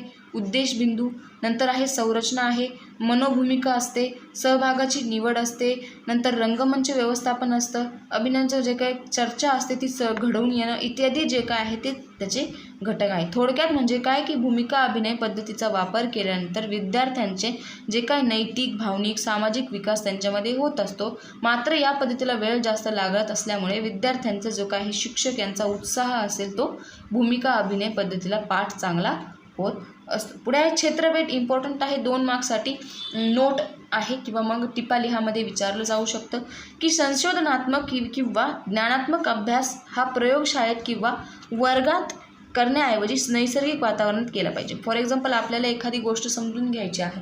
फॉर एक्झाम्पल तुम्हाला वेरूळची लेणी आहे तिच्याबद्दल तुम्हाला शिक्षकांनी खूप सारी इन्फॉर्मेशन दिली, परंतु तुम्ही जोपर्यंत ती प्रत्यक्ष जाऊन बघत नाही तोपर्यंत ती इन्फॉर्मेशन तुमच्या डोक्यात बसणार नाही. जेव्हा तुम्ही ती प्रत्यक्ष जाशाल, क्षेत्रभेट देशाल, तेव्हा तुम्हाला ती गोष्ट आहे तिचा मर्यादित अर्थ जो आहे तो समजेल. मग शिक्षण क्षेत्रात प्रात्यक्षिक कामाला महत्त्व असतं. विशेषतः इतिहास, भूगोल, भूमिती अशा ठिकाणी जे काय आहे ते विद्यार्थ्यांना करता येणं. फॉर एक्झाम्पल एखाद्या किल्ल्याला भेट देणं, मंदिराला भेट देणं, सागरी किल्ला, भुईकोट किल्ला इत्यादी, थोर पुरुषांच्या समाधीस्थळाला जाणं इत्यादी जे काही भेट देऊन माहिती मिळवणं आवश्यक असतं. मग प्रात्यक्षिक कार्याला शिक्षणात वेगळे स्थान असते. प्रत्यक्ष शैक्षणिक अनुभव हा कायम स्वरूपाचा चिरकाल टिकणारा असतो. त्यामुळे क्षेत्रभेट ही त्या ठिकाणी जाऊन दिली गेली पाहिजे. म्हणजे इतिहास हा विषय निरीक्षणाद्वारे शिकवण्याचा आहे. मग आपल्या परिसरातील जे काही ऐतिहासिक स्थळे आहे, स्मारके आहे, त्यांना जाऊन भेट दिलं गेलं पाहिजे. म्हणजेच ऐतिहासिक स्थळांची सद्यस्थिती काय आहे ती विद्यार्थ्यांच्या लक्षात येईल. मग कोणत्याही क्षेत्रभेटीला जाण्यापूर्वी त्या संबंधित वर्गाचे पूर्वनियोजन करणं गरजेचं आहे. मग त्यामध्ये काय उदाहरण, किल्ला, मंदिर, लेणी, प्रार्थनास्थळे जे आहे त्यांचे जे काही ठिकाणे आहे यापैकी कोणतीही क्षेत्रभेट नक्की झाल्यावर क्षेत्र अभ्यासाची पूर्वतयारी करणं गरजेचं आहे. मग पुढे आहे क्षेत्रभेट किंवा क्षेत्र अभ्यासाचे महत्त्व. मग काय काय आहे? त्यामुळे परस्पर संबंधांचे जे आकलन होण्यासाठी गरज जी आहे ती अभ्यासाची आपल्याला निर्माण होते. मग सांस्कृतिक आणि ऐतिहासिक जो काही वारसा आहे, घटक आहे, त्यामधील विद्यार्थ्यांना परस्पर संबंध कळतो. काही परंपरा यांची जाणीव मिळते किंवा जाणीव होते. क्षेत्रभेटीतून काय होतं की समजल्यानंतर पूर्वज्ञानाविषयी किंवा पूर्वजनाविषयी आदरभाव निर्माण होतो. स्थळांना भेटी दिल्याने निरीक्षण क्षमता जी असते ती वाढत असते. मग क्षेत्राची आवड किंवा निवड कशा प्रकारे करशाल की आपल्या राहण्याच्या ठिकाणापासून क्षेत्रभेट हे आहे ते निवड करताना जवळपास ते 60 किंवा 100 किलोमीटरच्या आत असायला हवं. प्रार्थनास्थळे, संग्रहालय, राजवाडा जो आहे इत्यादी त्यांची निवड आपल्याला करता गेली पाहिजे. ठिकाण जे असतं ते निवड करताना विद्यार्थ्यांना निवडलेल्या ठिकाणीच सहजासहजी जाता यावे. म्हणजे विद्यार्थ्यांना जे ठिकाण विद्यार्थी सजेस्ट करतील त्या ठिकाणी जाता येणं गरजेचं आहे. ठीक आहे. पुढे आहे की क्षेत्रभेटाची पूर्वतयारी इम्पॉर्टंट आहे. तर काय आहे? क्षेत्रभेटीला जाण्यापूर्वी विद्यार्थ्यांना आपण त्या ठिकाणी कोणत्या उद्देशाने चाललो आहोत याची माहिती देणं गरजेचं आहे. म्हणजे त्याचा आराखडा किंवा मग शासकीय दृष्टिकोन आहे ते विद्यार्थ्यांना सांगणं गरजेचं आहे. मग ते काय तिकिटाचे दर आहे, वेळापत्रक, किती वाजता निघायचं आहे, किती पैसे तुमच्यासोबत राहायला हवे, खाण्यासाठी काय काय असायला हवं, नोंदवही, नमुना प्रश्नावली, पेन, पेन्सिल, मोजपट्टी, कॅमेरा, दुर्बीण इत्यादी ज्या गोष्टी आहेत त्या गोळा करणं गरजेचं आहे. ठीक. पुढे आहे अहवाल लेखन. म्हणजे जे काही तुम्ही निरीक्षण केलं आहे, गोळा केलेली जे काही माहिती आहे ते अहवालातून सादर करणं गरजेचं आहे. मग अहवाल लेखनामधील काही मुद्दे असतात. मग त्याचे 2 भाग आहे. त्याच्यामध्ये मुखपृष्ठ, प्रस्तावना, प्रतिज्ञापत्र, ऋणनिर्देशक, अनुक्रमणिका. ब मध्ये काय क्षेत्राचे स्थान कोणते आहे, चित्रफितीचे उद्दिष्ट काय, महत्त्व, गरज, माहितीचे संकलन, विश्लेषण, अर्थनिवचन, निष्कर्ष इत्यादी गोष्टी त्यामध्ये लिहिलेल्या गेलेल्या आहे. पुढे आहे 7 व्हिडिओ क्लिप व पॉवर पॉईंट सादरीकरण. व्हिडिओ क्लिप म्हणजे काय की एखाद्या कार्यक्रमाचे किंवा एखाद्या घटनेचे व्हिडिओ चित्रीकरण करून ते पुन्हा विद्यार्थ्यांना दाखविता येते. म्हणजे केलेले जे काय चित्रीकरण आहे ते वेळेनुसार पुन्हा पाहता येते. परिसर भेट असो, म्हणजे एखादी जी गोष्ट फॉर एक्झाम्पल तुम्ही एखाद्या ठिकाणी गेले होते, मग त्याचं तुम्ही फोटोशूट किंवा व्हिडिओ शूट करून ठेवलं तर ती क्लिप आहे ती तुम्हाला आठवण आली तेव्हा तुम्ही बघू शकतात. म्हणजे एखादा विद्यार्थी सहलीला आला नसेल तर त्याला व्हिडिओ क्लिपमधून आनंद घेता येऊ शकतो. सदर जे काही व्हिडिओ क्लिप्स आहे ते मोबाईलद्वारे, व्हॉट्सअपद्वारे योग्य व्यक्तीकडे आपण पाठवू शकतो. कॅमेरा जो आहे त्याच्या कार्यक्रमांचे, उपक्रमांचे व्हिडिओ क्लिप्स तयार करू शकतो. मग सध्या जे काय अँड्रॉइड मोबाईल आहे ते सुद्धा व्हिडिओ क्लिप्स तयार करू शकतात. ठीक आहे. तिथे त्यांनी व्हिडिओ क्लिप्सचं जे आहे ते इमेज किंवा डायग्राम त्यांनी दिलेली आहे. मग व्हिडिओ क्लिप्स तयार करण्याची साधने कोणती आहे तर ती आहे व्हिडिओ कॅमेराद्वारे, डिजिटल कॅमेराद्वारे, हँडी कॅमेराद्वारे आणि मोबाईलद्वारे. हे 4 प्रकारची साधने आहेत. मग व्हिडिओ क्लिप्सचे फायदे काय आहे तर ते आपण बघूया. त्यातील पहिलं आहे सदर व्हिडिओ क्लिप्स तयार करण्याची जी माध्यमे आहे ती कोणत्याही ठिकाणी वापरता येतील. बरोबर. मग आपण जिथे कोणत्याही ठिकाणी आपण ते कॅमेरे आहे ते घेऊन जाऊ शकतो. पुढे आहे व्हिडिओ क्लिपच्या प्रती कितीही तयार करता येतं. म्हणजे आपली जी काही एक व्हिडिओ प्रत आहे त्याच्यापासून आपण कितीही व्हिडिओ क्लिप्स तयार करू शकतो. व्हिडिओ क्लिपचा वापर कोणत्याही वेळेस आपल्याला करता येतो. व्हिडिओ चित्रण केल्यानंतर आपणास लगेच ते पाहता येते. नको असलेल्या ठिकाणी आपल्याला ते नको असलेला भाग जो आहे तो रिमूव्ह करता येतो. विशेष खर्चिक नसल्यामुळे सर्वसामान्यपर्यंत ते पोहोचवणं शक्य होतं. दूरदर्शनवरील चांगल्या कार्यक्रमांचे सुद्धा व्हिडिओ क्लिप्स आपल्याला तयार करता येते. व्हिडिओ क्लिपमुळे प्रत्याभरण व मूल्यमापनाचा जो काही पडताळ आहे तर त्याच वेळी करता येतो. फायदे आहे, इम्पॉर्टंट आहे, 2 मार्क्सला विचारलं जाऊ शकतं. ठीक आहे. पुढे आहे पॉवर पॉईंट सादरीकरण. मुख्यतः माहितीचे जे काही सादरीकरण असते ते करण्यासाठी सॉफ्टवेअरची निर्मिती केलेली असते. मग आपले जे काही सादरीकरण आहे ते प्रभावी आणि परिणामकारक व्हावे याकरिता विविध प्रकारचे जे काही सोयीसुविधा उपलब्ध केलेल्या असतात. मग सॉफ्टवेअरच्या सहाय्याने टेस्ट, तक्ते, चित्रे जे आहे त्यांची माहिती प्रक्षेपित करता येते. यासाठी LCD प्रोजेक्टर्सची मदत आपल्याला घेता येते. मग पॉवर पॉईंटच्या सादरीकरणाची वैशिष्ट्य त्याने दिलेले आहे, इम्पॉर्टंट आहे, विचारलं जाऊ शकतं. मग या सॉफ्टवेअरमध्ये सादरीकरणासाठी उपयोगी असणारे जे काही वेगवेगळे आकृतीबंध तेथे असतात. एकामागून एक स्लाईड्स आपल्याला क्रमक्रमाने दाखवता येते. स्लाईडला वेळ किंवा सूचना देऊन उदाहरणार्थ माऊस क्लिक, पुढील स्लाईड अशा प्रकारे त्यांना सूचना देऊ शकतो. प्रत्येक स्लाईडच्या गरजेनुसार आवाज जो आहे तो बदलता येतो किंवा देता येतो. जे काही बॅकग्राऊंड नॉईज असतं किंवा ते आपण रिमूव्ह करू शकतो. स्लाईडवरील मजकूर, चित्र, आकृत्या जे आहे ते यांच्या हालचालीसाठी वेगळेपण जे आहे ते आपल्याला प्रभावीपणे दिसू शकतं. एखाद्या स्लाईडवर मजकूर जास्त असेल तर त्याला जोडून दुसरी स्लाईड तयार करता येते. यालाच हायपर लिंकिंग असं म्हणतात. एकाच कागदावर अपेक्षित किंवा एकापेक्षा अधिक स्लाईडच्या छापीक प्रती ज्या असतात त्या आपल्याला काढता येतात. अशा प्रकारे त्याची वैशिष्ट्य आहे आणि त्याच्या काही पायऱ्या आहे. मग त्या कोणत्या आहे? प्रथम स्टार्ट मेनूमधील पॉवर पॉईंट हा प्रोग्राम चालू करणं. नंतर ॲप्लिकेशन विंडोमधील डायलॉग्स बॉक्स क्लोज करणं. फाईल मेनूमधील न्यू बटन्स क्लिक करणं. कार्टमधील ब्लँक प्रेझेंटेशन करणं. नंतर माऊस क्लिकच्या डबल क्लिक करून डायलॉग जे आहे बॉक्समधील टेक्स्ट आणि चार्ट यांची माहिती घेणं इत्यादी प्रकारच्या त्यांनी पायऱ्या दिल्या आहे की तुम्ही कशा प्रकारे पॉवर पॉईंट प्रेझेंटेशन करू शकता. तर त्यांनी काही इतर महत्त्वाचे घटक पण दिले आहे की त्यामध्ये न्यू स्लाईड्स असतात, डुप्लिकेट साईड्स असतात, स्लाईड लेआउट असतं, स्लाईड कलर स्कीम असतं, नंतर फॉर्मेटिव्ह स्लाईड्स असतात, त्यांच्यानुसार आपण काय करतो इत्यादी जे काही गोष्टी आहेत त्या आपण यूज करू शकतो. सेविंग अँड प्रेझेंटेशन्स असतं, डिलीटिंग असतं, स्पेशियल इफेक्ट असतो, हाईड स्लाईड असतं, ड्रॉइंग टूल बार्स असतात. ठीक आहे, मग यांच्या सहाय्याने आपण पॉवर पॉईंट प्रेझेंटेशन करू शकतो. जे तुम्हाला पाहिजे असेल त्यांचे तुम्ही यूज करू शकतात. जे नकारात्मक गोष्टी आहेत त्या तुम्ही रिमूव्ह करू शकता. 8वी पद्धत आहे शोधन पद्धत. ठीक आहे, मग ती काय काय आहे की शोधन पद्धतीलाच आपण स्वयंसेवी पद्धत असं म्हणतो. मग ही शोधन पद्धत जी आहे ती मुलांच्या अगदी साधी गोष्ट देखील स्वतःच्या प्रयत्नाने ते शोधू शकतात. उदाहरणार्थ कठी शब्दांचा जो काय आहे अर्थ, चित्रातील प्रसंग जे आहे ते त्यांना शोधू शकतात किंवा ज्यांच्या ते बुद्धीला पटल असं ते त्यामध्ये करू शकतात. ठीक आहे, मग त्याचा अर्थ आपण बघूया. आर्मस्ट्रॉंग आपल्याला माहिती की आर्मस्ट्रॉंग जो आहे त्यांनी शोधन पद्धती आहे ती सगळ्यात प्रथम यूज केलेली होती.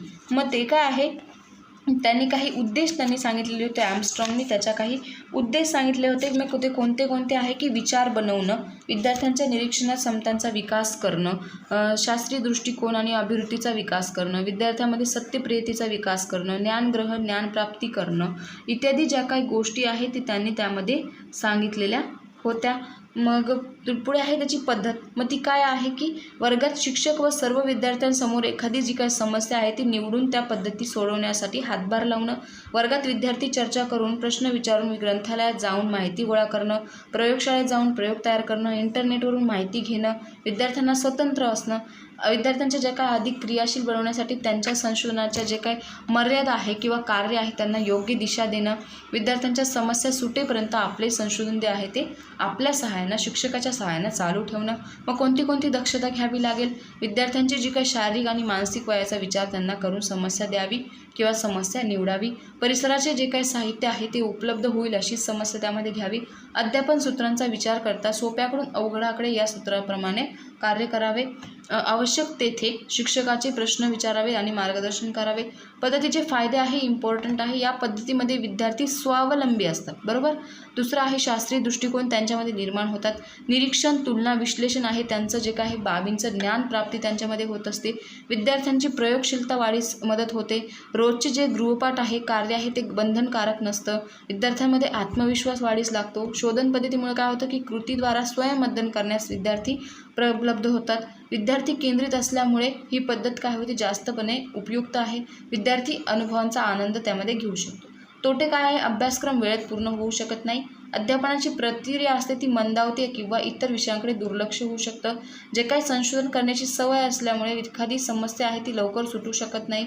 विद्यार्थी किंवा वर्गातील जे काही विद्यार्थी संख्या 80पर्यंत असल्यास या पद्धतीचा उपयोग होईल असं नाही. प्रत्येक शाळेत प्रयोगशाळा ग्रंथालय जे आहे ते सुसज्ज असतील असंही नाही. नंतर प्रत्येक शिक्षकाकडे संशोध वृत्ती जी असते ती असेल असं नाही. इत्यादी प्रकारचे त्याचे तोटे आहेत. चौथा पॉईंट आहे ज्ञानरचनावादी दृष्टिकोन आणि इतिहास व नागरिकशास्त्राचे अध्ययन. ठीक, मग ज्ञानरचनावादी दृष्टिकोन आहे की आपला जो काय प्राथमिक शिक्षण अभ्यासक्रम आराखडा आहे त्यांचा सहसंबंध NCF 2005 आहे. त्याच्यामध्ये ज्ञानरचनावाद म्हणजे काय ते त्यांनी दिलेलं आहे. तर ज्ञानरचनावाद म्हणजे काय की कन्स्ट्रक्टिव्हिझम. आपल्याला माहिती आहे की ज्ञानरचनावाद म्हणजे काय आपण खूप वेळेस बघितलेलं आहे. टिस्टा विस्को जो आहे तो त्यांनी ज्ञानरचनावादाचा मूळ जो आहे तो आहे. सॉक्रेटिस व त्यांच्या जे काही शिष्य आहे ते याच्यामध्ये मानव हा निष्क्रिय ज्ञानप्राप्ती करणारा प्राणी नाही असं त्यांनी म्हटलेलं आहे. म्हणजे काय की जो काय जॉन ड्यूई आहे त्याच्यावर अजून ब्रुनर, आसुबेल, जॉन ड्यूई, पियाजे, वायगोस्की इत्यादींचे जे काय आहे महत्त्वपूर्ण योगदान ज्ञानरचनामध्ये आहे. मग त्याचे 3 प्रकार पडतात आपल्याला माहिती, बोधात्मक, सामाजिक आणि समूळ. बोधात्मक ज्ञानरचनावादांची भूमिका कोणी टाकलेली आहे, ब्रुनर यांनी मांडलेली आहे. सामाजिक ज्ञानरचनावाद म्हणजे काय की सोशियल कल्चर जे आहे ते वायगोस्कीनी मांडलेलं आहे. समूळ ज्ञानरचनावाद ग्लेसरफोल्डनी मांडलेलं आहे. हे आपण आधीही फर्स्ट इयरमध्येही खूप वेळेस बघितलेलं आहे आणि आत्ता सेकंड इयरमध्ये सुद्धा आपण S3 जो आहे त्याच्यामध्ये ज्ञानरचनावादीची भूमिका जी आहे ती बघितलेली आहे. त्याच्यानंतर त्यांचे गृहीतके दिलेले आहे तर ते गरजेचं नाही आहे. ज्ञानरचनावाद अध्ययनाची जी काही वैशिष्ट्ये त्यांनी दिलेली आहे तेही इतकं इम्पॉर्टंट नाही आहे. ज्ञानरचनावाद व पाठ्यपुस्तके जे आहे ते त्यांनी दिलेलं आहे. तर तेही इतकं इम्पॉर्टंट नाही आहे. ज्ञानरचनावाद वर्गातील आंतरक्रियांचे स्वरूप जे आहे ते आपण बघूया. इम्पॉर्टंट आहे, विचारलं जाऊ शकतं. तर त्याच्यामध्ये 5 ज्या आहे त्या आंतरक्रिया आहे. तर पहिला आहे पृच्छा. मग एखाद्या संकल्पनेची माहिती मिळवण्यासाठी शास्त्रशुद्ध क्रमवार प्रश्नांची विचारणा करणं किंवा मांडणी करणं त्याला म्हणायचे पृच्छा पद्धत. आपण आधीही फर्स्ट इयरमध्ये बघितलेलं आहे. किंवा एखादं म्हणजे फॉर एक्झाम्पल एखादी गोष्ट आहे ती माहिती करायची असेल तर त्याच्यासाठी विचारलेले गेलेले जाणीवपूर्वक विचारलेले गेलेले प्रश्न म्हणजे पृच्छा पद्धत होय. पुढे आहे वर्गीकरण. माहितीचं वर्गीकरण करणं किंवा विद्यार्थ्यांचे जे काही गट आहेत त्यांच्यानुसार ते वर्गीकरण करून विद्यार्थ्यांना ती माहिती आहे ती सादर करणं हे त्यामध्ये आहे. पुढं आहे विश्लेषण. मग विश्लेषणामध्ये काय आहे की प्राप्त झालेले जे काही माहिती आहे त्यांचं विश्लेषण करणं, आवश्यक माहिती असतील ती पुरेशी आहे की नाही किंवा मग आणखी माहिती आवश्यक असायला हवी का हे त्यामध्ये विश्लेषण करणं गरजेचं आहे. पुढे आहे सांघिक शब्दजाल तयार करणं. मग एखादी संज्ञा असेल संबोध फलकावर किंवा तिच्या जे काही संबंधित माहिती आहे ती विद्यार्थ्यांकडून तयार करून घेणं. पुढे आहे संकल्पना चित्र. म्हणजे एखादी जी काही संकल्पना आहे त्याचं पूर्ण चित्रण उभं करण्यासाठी संबंधित जे काही मुद्दे आहे, उपमुद्दे आहे, उदाहरणे आहे त्यांची जोड विद्यार्थ्यांकडून पूर्ण करून घेणं. नंतर आहे त्यामध्ये संकल्पना चित्रामध्ये आपण बघितलेलं आहे 4 होत्या: जालिका, श्रेणीबद्ध, ओघ तक्ता आणि प्रणाली. अशा प्रकारे आपण ते बघितलेलं आहे फर्स्ट इयरमध्ये की जालिकामध्ये काय होतं त्याची रचना त्यांनी पुढे दिलेली आहे. टिपा लिहामध्ये विचारलं जाऊ शकतं. जालिका इम्पॉर्टंट आहे. श्रेणीबद्धमध्ये काय की इंद्रिय संस्था असेल फॉर एक्झाम्पल त्यांची तिथे रचना दिलेली आहे. ओघ तक्त्यामध्ये काय असतं की जे काय उत्पादक, भक्षक, विघटक आहे म्हणजे ओघतक्ता म्हणजे जी सरळ चाललेली असते. प्रणालीमध्ये काय होतं की इकडून तिकडे म्हणजे ती एका गोष्टीपासून स्टार्ट झाली तरी त्याच गोष्टीवर येऊन संपते. म्हणजे फॉर एक्झाम्पल आपलं आहे सेंडर रिसिव्हर आहे त्यामध्ये, ठीक. तर अशा प्रकारे त्यांनी 5 पुढे अजून हे 5 मुद्दे आहे आणि 5 मुद्द्यात हे अ, ब, क, ड हे सब टॉपिक त्यांनी पुढे दिलेले आहे. 6वा मुद्दा आहे मुक्त प्रश्न. म्हणजे एकाच प्रश्नाची जी काही उत्तरे असतात ती अनेक असू शकतात. मग त्यामुळे प्रत्येकाची उत्तरे ही वेगवेगळी असू शकतात. फॉर एक्झाम्पल शाकाहारी प्राण्यांची नावे सांगा. मग काही जण वेगळे सांगतील, काही जण वेगळे सांगतील. प्रत्येकाचं जे उत्तर आहे ते सेम असेल असं नाही. मुक्त प्रश्न त्यामध्ये विचारले गेले पाहिजे. पुढे आहे समस्या विमोचन. मग विद्यार्थ्यांपुढे एखादी समस्या देऊन तिच्यावर चर्चा करणं, चर्चेतून मुद्दे, कारणे, उपाय शोधणं इत्यादी माहिती मिळू शकते. प्रायोगिकता. प्रयोगाद्वारे काय होतं की विद्यार्थ्यांचे प्रत्यक्ष अनुभव, नियम, सूत्र, साहित्यांची आवश्यकता, साहित्याची मांडणी, प्रत्यक्ष प्रयोग, निरीक्षण, नोंदी जे आहे त्यांचा निष्कर्ष लावणं आपल्याला कार्यतत्परता विद्यार्थ्यांमध्ये वाढीस लागते. पुढे आहे सहकार्यातून अध्ययन. म्हणजे विद्यार्थ्यांना एकमेकांना सहकार्य करून किंवा मग एकमेकांमध्ये आंतरक्रिया घडून अध्ययन जे आहे ते करता येणं गरजेचं आहे, ठीक आहे. पुढे आहे ओघ तक्ता. आशयानुसार गटवार कार्यातून किंवा आंतरक्रियेतून ओघ तक्ता जो आहे तो निर्माण करू शकतो. मग ते जे काय ओघ तक्ता आहे ते मांडताना त्याचे नियम, तत्वे, घटना जे आहे ते निश्चित केलेल्या किंवा निश्चित असतील असं नाही. पुढे आहे ज्ञानरचनावाद अध्ययन, अध्यापन, नियोजन. मग त्याचं नियोजन दिलेलं आहे, त्याची सद्यस्थिती काय आहे ती दिलेली आहे. तर त्याच्यानंतर त्याचं जे काही ज्ञानरचनावाद आणि इतिहासाचे अध्यापन जे आहे ते कशा प्रकारे असायला हवं ते त्यांनी दिलेलं आहे, ठीक आहे. तर इतकं इम्पॉर्टंट नाही आहे. तर त्यामध्ये एक डेफिनेशन आहे की स्वयंसेवी म्हणजे ज्ञानरचनावादी शिक्षण म्हणजे नेमकं काय, तर ते आपण बघूया. की त्याचं डेफिनेशन काय की कृतीशील स्वयंशिक्षण म्हणजे ज्ञानरचनावादी किंवा मग रचनावाद असं म्हणता येईल, ठीक आहे. तर वळूया पुढच्या 5व्या पॉईंटकडं. तो जो 5वा पॉईंट आहे तो आहे इतिहासाचे वार्षिक नियोजन, घटक नियोजन आणि पाठ नियोजन. तर आपल्याला माहिती आहे की शालेय नियोजनाचे 2 टाईप पडतात. एक अभ्यासक्रमासंबंधित नियोजन आणि दुसरं अभ्यासपूरक कार्यक्रमांचे नियोजन. मग अभ्यासक्रमासंबंधितमध्ये काय काय येतं? वार्षिक, घटक, पाठ, विभागाचं नियोजन. अभ्यासपूरक कार्यक्रम म्हणजे काय? सहली, प्रदर्शने, विज्ञान किंवा मग सांस्कृतिक मासिक कार्यक्रम इत्यादी त्यामध्ये येत असतं. हे आपण खूप वेळेस बघितलेलं आहे, त्यामुळे मी तुम्हाला ते सांगणार नाही आहे. फक्त नियोजनाची डेफिनेशन सांगते की ठरवलेली जी काही योजना आहे ती पूर्ण व्यवस्थित पार पाडण्यासाठी कोणत्या कोणत्या गोष्टी प्रथम कराव्या लागतील किंवा कुणाकडून करून घ्यायच्या आहे, प्रत्येकाचे काम काय आहे, कामाची निश्चित दिशा जी आहे ती ठरवणं, जे काही सखोल गोष्टींचा अभ्यास करणं आणि त्या गोष्टींची निश्चित बाबी जी आहे ते ठरवणं त्याला म्हणायचं आहे नियोजन, बरोबर. मग त्याचे प्रकार सांगितले आहे की मग त्याचे महत्त्व आहे आणि वार्षिक नियोजन आहे. वार्षिक नियोजन इम्पॉर्टंट आहे, विचारलं जाऊ शकते की वार्षिक नियोजन म्हणजे काय, त्याची व्याख्या बघूया. तर वार्षिक नियोजन म्हणजे नेमकं काय, तर विषयाच्या अध्यापनाची उद्दिष्टे, अभ्यासक्रमातील घटक, वर्षभरातील जे काय अध्यापनात तासिका, मूल्यमापन इत्यादींचा विचार वर्षारंभी केला असतं त्याला म्हणायचं वार्षिक नियोजन. म्हणजे काय की आपण कोणतीही गोष्ट म्हणजे वर्षभरात आपण काय केलं काय नाही याचं नियोजन हे वार्षिक नियोजनामध्ये केलेलं गेलेलं असतं. पुढं आहे त्याचे दक्षता आहे. कोणती कोणती दक्षता तुम्ही घेऊ शकतात, तर घटक निश्चिती म्हणजे तुमचा जो घटक आहे तो कोणता आहे त्याचं निश्चित करणं. अध्यापक तासिका किती लागल्या आहेत, त्या वर्षभरात तुम्ही त्या घटकावर किंवा तुमचं काम जे आहे ते कशा प्रकारे केलं असं त्यांनी दिलेलं आहे. आणि उद्दिष्ट शेवट काय आहे ते त्यांनी पुढे दिलेलं आहे. आणि वार्षिक नियोजनाचा जो काय आहे नमुना त्यांनी पुढे दिलेला आहे. मग वार्षिक नियोजनाचा नमुना काय आहे तो आपण बघूया. मग काय आहे तो, त्यामध्ये त्यांनी घटक उपघटक ज्ञान आकरण उपयोजन कौशल्य अभिरुची अभिवृत्ती मूल्यमापन आणि एकूण अशा प्रकारे त्यांनी ते जे असतं ते दिलेलं आहे. मग त्यामध्ये त्यांनी भारतीय घटकामध्ये प्राचीन भारत असे 5 मुद्दे दिले आहे. मग त्यामध्ये हडप्पाकालीन संस्कृती आहे, वैदिक संस्कृती आहे, त्यांचं जीवन धार्मिक जे काय आहे मौर्यकालीन भारत इत्यादी त्यामध्ये त्यांनी दिलेलं आहे. तो नमुना जो आहे तो तुम्ही बघून घ्यायचा आहे. त्याचे फायदे काय काय आहे, जे काय घटकाची व्यापकता किती आहे हे त्याचा अंदाज त्यामध्ये लावता येत असतो. उद्दिष्टानुसार अध्यापन किती नियोजन करता येत असतं. उजळणी व घटक चाचणी वेळेत घेण्याची जे काय प्रयत्न केला असतो. अनेक तुकड्या असतील तर सारख्या वर्गात किंवा अध्यापनात सारखेपणा येत असतो. म्हणजे जास्त तुकड्या असतील तर वर्गांना एकत्र करून शिकवलं जाऊ शकतं.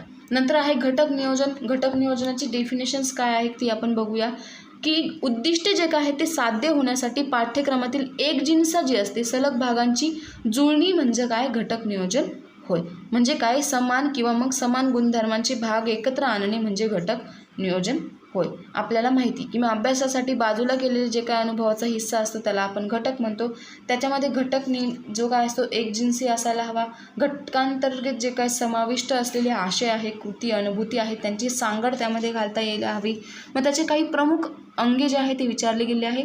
4 मार्क्ससाठी इम्पॉर्टंट क्वेश्चन आहे ती कोणती आहे ठीक. तर पहिलं आहे पाठ्यांशाचे पृथक्करण म्हणजे कॉन्टॅक्ट ॲनालिसिस. आपण जो काही पाठ्यक्रम शिकवणार आहे किंवा पाठ जो शिकवणार आहे त्याचं ॲनालिसिस करणं गरजेचं आहे. नंतर आहे का शिकवायचा आहे म्हणजे जो पाठ आहे तो का शिकवायचा आहे आपल्याला त्याच्या मागचं जे काय आहे अस्पेक्ट किंवा मग उद्दिष्ट काय आहे किंवा स्पष्टीकरण काय आहे ते आपण सांगणं गरजेचं आहे. तिसरं आहे अध्यापन पद्धती व अध्ययन अनुभवांची निवड. मग कसं शिकवायचं आहे. फॉर एक्झाम्पल तुम्ही जो पाठ शिकवताय तो तुम्हाला कसा शिकवायचा आहे म्हणजे तुम्हाला तिथे काय काय उपयोग करायचा आहे. एखादा पाठ तुम्हाला शिकवायचा असताना तुम्ही इतिहासातील घटना शिकवत असाल, हडप्पाकालीन संस्कृती शिकवत असाल तर ती तुम्ही प्रेझेंटेशननुसार शिकवू शकता बरोबर. नंतर आहे मूल्यमापन. मग जे काय आपण शिकलो आहे किंवा शिकवलं आहे तर त्याचं मूल्यमापन विद्यार्थ्यांना किती झालंय कितपत झालंय हे त्यांनी गरजेचं आहे. पुढे आहे घटक नियोजनचे फायदे जे आहेत ते टिपा लिहामध्ये विचारले जाऊ शकतात. तर काय काय आहे उद्दिष्ट आहे ते स्पष्ट आपल्याला समजतात. जे काय दैनंदिन पाठाचं नियोजन करणं आपल्याला सोपं जाणं. अध्यापनात सलगता आणि सुसंगतपणा येतो. शैक्षणिक संसाधनांच्या अनुभवांचे जे काही नियोजन आहे ते केल्यामुळे ऐनवेळी धावपळ जी आहे ती होत नाही. अध्यापनात निश्चितता येते आणि वेळेचा अपव्यक्त टाळता येतं. घटक नियोजनामुळे अभ्यासक्रमाचा जो काय सखोल आणि साकल्याने विचार केल्यामुळे विद्यार्थ्यांचा जो काय सर्वांगीण विकास आहे तो होण्यास मदत मिळते. नंतर त्यांनी पुढे दिलेलं आहे की जे काही घटक नियोजनाचे पाठ नियोजनाचा नमुना त्यांनी दिलेला आहे तर तो कोणता आहे तर विषय जो आहे तो इतिहास आहे. त्यामध्ये पाठ्यांशाचं पृथक्करण, उद्दिष्ट व साधने किंवा स्पष्टीकरण, शिक्षक कृती, विद्यार्थी कृती, शैक्षणिक साधने कोणती लागणे आणि मूल्यमापन कशा प्रकारे झालं ते त्यांनी दिलेलं आहे. तर ते तुम्ही पाठ नियोजनाचा जो नमुना आहे तो तुम्ही बघून घ्यायचा आहे ठीक आहे. नंतर आहे पाठ नियोजनची जी काही व्याख्या ती त्यांनी दिली आहे तर ती कोणती आहे ते आपण बघूया. मग काय काय आहे त्याच्यामध्ये पाठ नियोजनाची व्याख्या म्हणजे काय की पाठ कसा घ्यावा यासंबंधी पूर्वनियोजन करणं म्हणजे पाठ नियोजन करणं. त्यामध्ये योग्य पद्धतींची निवड केलेली असते. विषय शिकवण्याची उद्दिष्ट काय आहे ती दिलेली असतात. मग या कृतींचं नियोजन आहे ते डोळ्यासमोर ठेवावं लागतं आणि त्यानुसार त्याचं जे काय पाठ नियोजन आहे तयार करावे लागतं. मग डेफिनेशन काय आहे की एखाद्या घटकाचा पाठ्यांश एका शालेय तासिकेत अध्यापन करावयाचा असेल तो कसा व कोणत्या अध्यापन पद्धतीने शिकवायचा आहे याचं नियोजन म्हणजे पाठ नियोजन होय. मग त्याची आवश्यकता दिलेली आहे इम्पॉर्टंट नाही आहे ठीक, त्याच्या पायऱ्या दिलेल्या आहेत, तर कोणत्या कोणत्या आहेत त्या पायऱ्या आपण बघूया. त्याही इम्पॉर्टंट नाही आहे, पण इन शॉर्टकट तुम्हाला सांगते. काय आहे की प्रस्तावना आहे, म्हणजे पाठ नियोजन तयार करायचं आहे, त्याच्यामध्ये ती प्रस्तावना थोडक्यात द्यायची. नंतर हेतू कथन, मग ज्या हेतूने तुम्ही पाठ नियोजन तयार करत आहात तो हेतू तिथे लिहायचा आहे. विषय प्रतिपादन, ज्या विषयाचं तुम्ही पाठ नियोजन करत आहात त्याचं थोडक्यात तुम्ही माहिती द्यायची आहे. फॉर एक्झाम्पल त्याच्यामध्ये कोणती सूत्रे तुम्ही वापरणार आहात, पद्धती तुम्ही वापरणार आहात, घटक, सण, नियम जे आहे ते तिथे सादर करायचं आहे. नंतर मूल्यमापन, की त्याच्यामध्ये संकलन, उपयोजन आणि स्वाध्याय, अशा संकलन आणि उपयोजन होतं. नंतर स्वाध्याय आहे, मग स्वाध्यायामध्ये तुम्ही जो काय पाठ नियोजन तयार केलेला आहे त्याच्यावर घेतलेला स्वाध्याय तुम्ही विद्यार्थ्यांना द्यायचा आहे. त्याच्यानंतर तुम्ही पाठ नियोजनाचा एक नमुना तिथे तुम्हाला दिलेला आहे. ठीक आहे, तिथे कथन पद्धत जी आहे ती यूज केलेली आहे, शाळेचं नाव दिलेलं आहे, विषय कोणता आहे, इयत्ता 6वीसाठी पाठ नियोजन दिलेलं आहे. ठीक, तर ते तुम्ही बघून घ्यायचं आहे. इतकं इम्पॉर्टंट असं काही नाही आहे, त्यामध्ये इतकं मोठा पाठ नियोजन तुम्हाला विचारलं जाणार नाही आहे, परंतु तो बघून घ्यायचा. ठीक, नंतर त्याच्यामध्ये त्यांनी जवळपास भरपूर मोठा त्यांनी तो दिलेला आहे की उद्दिष्टे, स्पष्टीकरण, कृती जे आहे ते त्यांनी तिथे दिलेलं आहे. ठीक आहे, तर पुढच्या पेजवर वळूया. पुढच्या पेजवर आणि शेवट जो आहे तो फलक लेखन तुम्हाला खूप जास्त इम्पॉर्टंट आहे. मग कोणतं फलक लेखन आहे, मग तुम्ही जे काही लिहिलेलं आहे त्याच्यामध्ये तुम्ही पूर्वीच्या वस्तू कोणत्या होत्या, मग व्याख्या त्याची लिहायची आहे. इथल्या कोणत्या साधनांचा वापर तुम्ही केला आहे, वस्तू कोणत्या होत्या, वास्तू कोणत्या होत्या हे त्यांनी तिथे दिलं आहे. मग पाठाचे जे काही मूल्यमापन आहे ते दर्शवणारे मुद्दे आहे. पाठ टाचन लेखन, आशयाचे संघटन, वातावरण निर्मिती, पाठ हेतू कथन, स्पष्टीकरण इत्यादी त्यांनी त्यामध्ये दिलेलं आहे. किंवा मग फलक लेखनाचे कार्य काय काय आहे तसं तुम्ही ते तयार करायचं आहे. आणि अ ते ई असे तुम्ही ते मुद्दे आहे तिथे तुम्ही तिथे दर्शवायचे आहे. बरोबर आहे. मग पुढच्या पानावर पण त्यांनी ते दिलं आहे. मग ज्या दिवशी तुम्ही पाठ नियोजन घेतलेलं आहे तो त्याची दिनांक लिहायची आहे, वार लिहायचा आहे, तुमची सही लिहायची आहे. निरीक्षण जे करणारं होतं, पाठ नियोजन तुम्ही घेत असताना कोणते टीचर निरीक्षण करत होते ते त्यांचं तिथे नाव घ्यायचं आहे किंवा सही त्यांची लिहायची आहे. अशा प्रकारे पाठ नियोजन, वार्षिक नियोजन आणि घटक नियोजन तुम्ही तयार करू शकता. तर खूप मोठा व्हास्ट चॅप्टर होता, इम्पॉर्टंट चॅप्टर होता. तर असा हा चॅप्टर जो आहे तो 10 मार्क्सला विचारलेला गेलेला आहे. इम्पॉर्टंट क्वेश्चन मी तुम्हाला सांगते. पहिल्या रिकाम्या जागा लिहा, एका वाक्यात उत्तरे लिहा, टिपा लिहामध्ये काय काय इम्पॉर्टंट आहे, नाट्यीकरणाची तात्विक भूमिका, पाठ नियोजनाचे फायदे येऊ शकतात, फरक स्पष्ट करामध्ये कोणताही येऊ शकतो. मी इम्पॉर्टंट सांगू शकत नाही, पण इम्पॉर्टंट आहे. वार्षिक नियोजन आणि घटक नियोजनाचा फरक स्पष्ट करा. ओघतक्ता जे आहे, जालिका संकल्पना चित्र आणि ओघतक्ता संकल्पना चित्र तुम्हाला सांगितलं मी मागच्या वर्षी किंवा मागच्या फर्स्ट इयरमध्ये आपल्याला ते आले नाही एक्झामला, पण आता येऊ शकतं. ठीक, थोडक्यात उत्तर लिहा आहे पुढे. नंतर लॉंग आन्सर टाईप क्वेश्चन आहे. त्याच्यामध्ये काय आहे की थोडक्यात उत्तर लिहामध्ये क्षेत्रबेटीचं महत्त्व, कथन पद्धत जी आहे तिचं मर्यादा सांगा, प्रकल्प पद्धतीचे वैशिष्ट्ये सांगा. नंतर आहे नाट्यीकरण पद्धतीच्या ज्या काय पायऱ्या आहे आपण ज्या बघितल्या त्या पायऱ्यांची निर्मिती किंवा मग पहिला प्रश्न आहे शोधन पद्धतीचा उद्देश सांगा. ज्ञानरचनावादातील जे काय आंतरक्रियाचं जे काय स्वरूप आहे ते थोडक्यात स्पष्ट करा. दीर्घोत्तरी प्रश्नामध्ये 5वी ते 8वीपर्यंतचे पाठ्यक्रमाची संरचना कशी तयार करू शकतात. नंतर कथन पद्धती जी आहे त्याचं पाठ प्रभावी होण्यासाठी कोणती काळजी घ्याल. नंतर क्षेत्रभेटी म्हणजे काय, क्षेत्रभेटीला जाण्यापूर्वी कोणती तयारी कराल. इयत्ता 6वी 7वी ते 8वीपर्यंतचे पॉवर पॉईंट प्रेझेंटेशन तसं तयार कराल. पाठ नियोजन वार्षिक नियोजनपैकी एक येऊ शकतो, इम्पॉर्टंट आहे. ज्ञानरचनावादाची संकल्पना येऊ शकते, इम्पॉर्टंट आहे. आणि एखाद्या विषयासाठी किंवा एखाद्या इयत्तेसाठी तुम्हाला पाठ नियोजन आहे ते तयार करणं किंवा पाठ टाचन जे आहे ते तयार करायला विचारलं जाऊ शकतं. तर अशा प्रकारे 10 मार्क्सचा जो चॅप्टर होता खूप जास्त व्हास्ट चॅप्टर होता. तर पुढचा जो चॅप्टर आहे तिसरा आपला मूल्यमापन, संकल्पना व साधने पुढच्या व्हिडिओमध्ये बघूया. 5 मार्कला चॅप्टर आहे, तोही खूप व्हास्ट आहे. जमेल तसं इम्पॉर्टंट क्वेश्चन जे आहे ते फक्त घेण्याचा मी ट्राय इथे करणार आहे. बरोबर, तर हा भाग 1 आहे. भाग बचं जर पुस्तक मला भेटलं लवकरच तर भाग ब ही तुमच्यासमोर मी शेअर करेन. तर पाठ्यक्रम S8 जो आहे तो संपल्यानंतर S7 जो आहे तो घेऊया. नंतर आपले राहिलेले 2-3 सब्जेक्ट राहतील. ठीक आहे, तर आपले जे काही पॅडागॉजी जी आहे ती मी आय थिंक स्टार्ट केलेली आहे. इतकीही खास ती स्टार्ट झालेली नाही आहे, कारण सेकंड इयरकडे थोडंसं माझं लक्ष जे आहे ते आत्ता आहे. कारण तुमचे पेपर आय थिंक नोव्हेंबरच्या 2nd वीकमध्ये तुमचे पेपर किंवा 3rd वीकमध्ये तुमचे पेपर होणार आहे. फर्स्ट इयरचा जो रिझल्ट आहे तो सप्टेंबरच्या 10 तारखेच्या आत तुमचा रिझल्ट लागू शकतो आणि सेकंड इयरचा जो आहे पेपर ते पुढच्या महिन्यात होतीलच नक्की, कारण फर्स्ट इयरचा रिझल्ट लागला की सेकंड इयरची एक्झाम जी आहे ती पटकन घेतली जाते. त्यामुळे अभ्यास करा. खूप जास्त पेपर जे आहे ते तोंडावर आलेले आहे. सिलेबस खूप व्हास्ट आहे आणि हा अवघड पण आहे. फर्स्ट इयरमध्ये थोडा सिलेबस जो आहे तो सिम्पल होता, इझी होता. सेकंड इयरचा सिलेबस खूप जास्त हार्ड आहे. तर आय होप सो तुम्हाला व्हिडिओ आवडत असतील.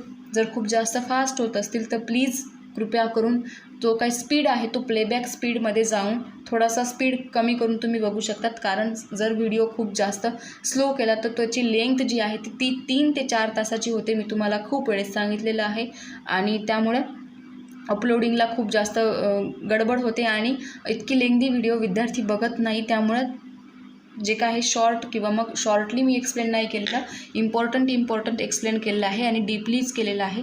फर्स्ट इयरमध्ये कसं केलं तर की जे काय आहे ते सगळे मी जवळपास शॉर्टमध्ये तुम्हाला एक्सप्लेन केलं गेलेलं होतं. तर सेकंड इयरमध्ये मी तसं काही गेलेलं नाही आहे. क्वेश्चन पेपर ॲनालिसिस ज्या आहेत त्या फर्स्ट इयरच्या त्या आपण बघितलेल्या आहे किंवा मी बघत आहोत. तर आय होप सो तुम्हाला व्हिडिओ आवडत असतील तर लाईक, शेअर, सबस्क्राईब करायला विसरू नका. आपलं टेलिग्राम चॅनल आहे, तिथेही जास्तीत जास्त विद्यार्थ्यांना ॲड करायचा ट्राय करा. ठीक, तर भेटूया परत पुढच्या व्हिडिओमध्ये. Bye bye, take care.